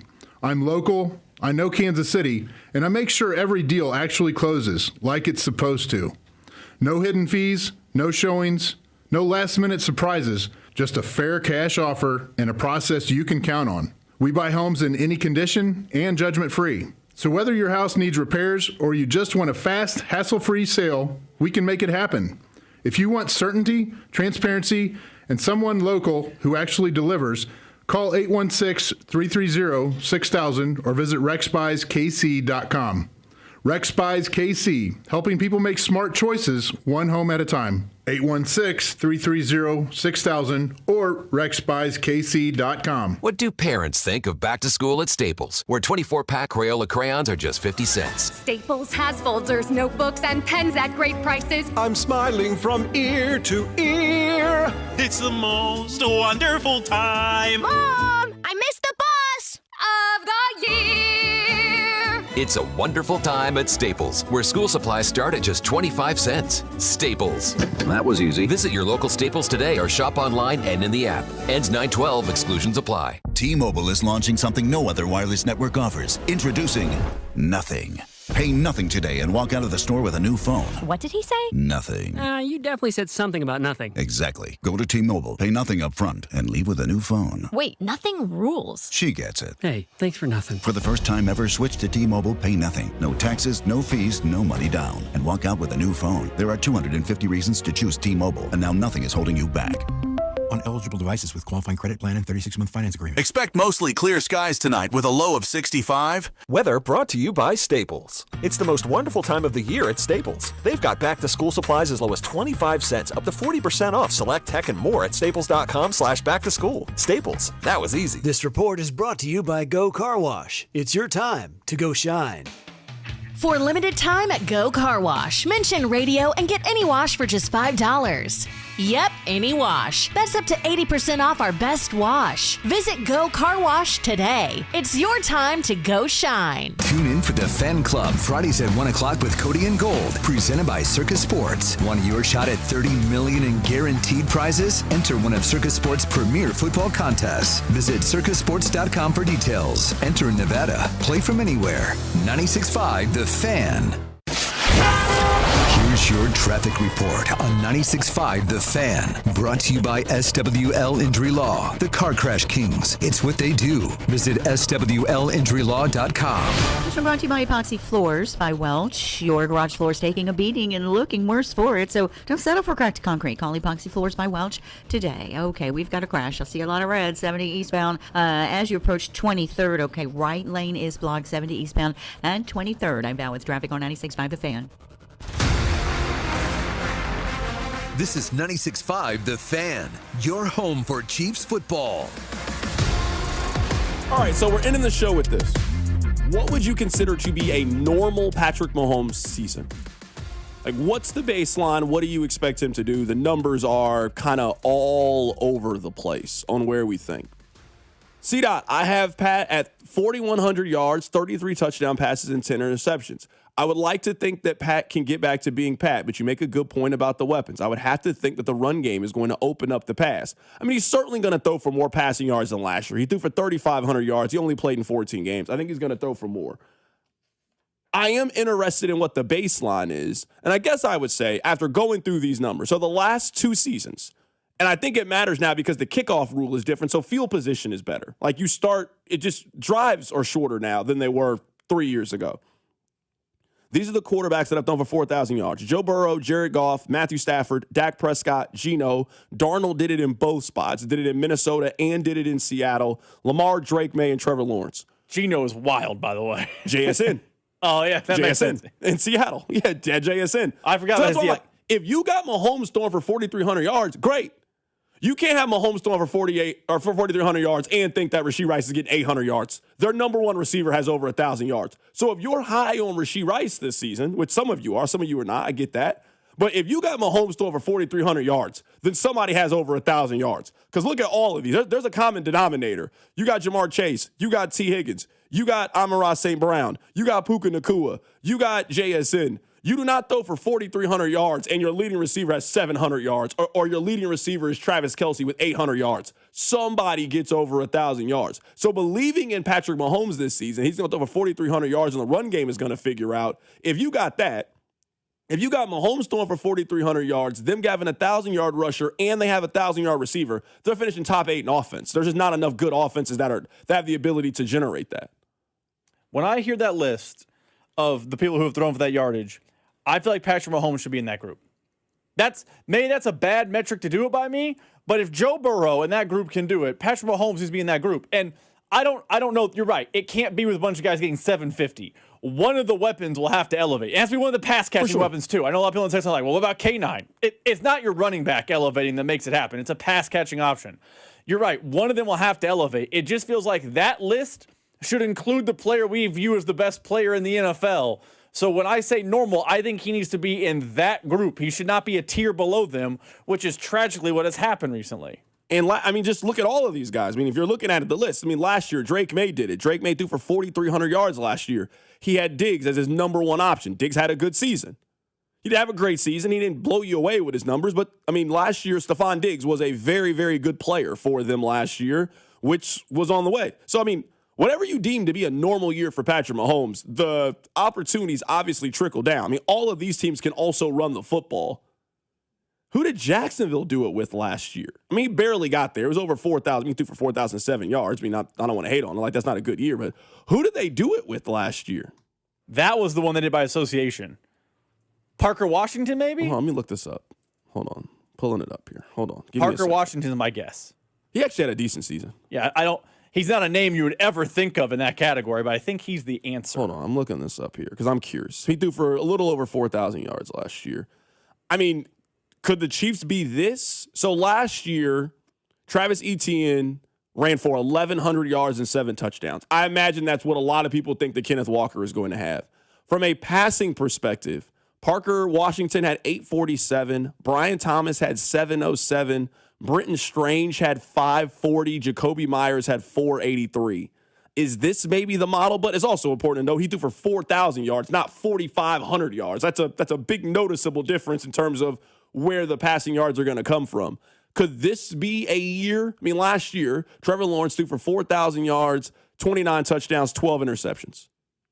That would be the model. Now, I don't know. If he's going to get another 500 yards, like you have him at 4,500, he's got to get someone over 1,000, but that's probably the model for over 4,000. Okay. Curious to know. Someone said Pat notoriously spreads the ball around. Yeah, I mean, they haven't really had one person I'd be trying to force feed the ball to. They were not spreading it around when they had somebody to force the ball to. Also, I think that's a false narrative. When Kelce was Kelce, he was getting more targets than everyone else. When they had a guy that was worthy of getting all the targets, those two guys were getting all the targets. So, yeah, I mean, they were spreading around, but, I mean, Back in 2023, I mean, Kelsey got 121. Rashee Rice got 100 targets. Next on the team was 53 targets. So, yeah, you're right. Like, yeah, you spread the ball around, but if you got big dogs, you got to let them eat. You got to give them the targets. You got to give them the opportunity to make plays. All right, we had a lot of fun today. I am off tomorrow. I'll be back on Monday. Tomorrow is my last vacation day that I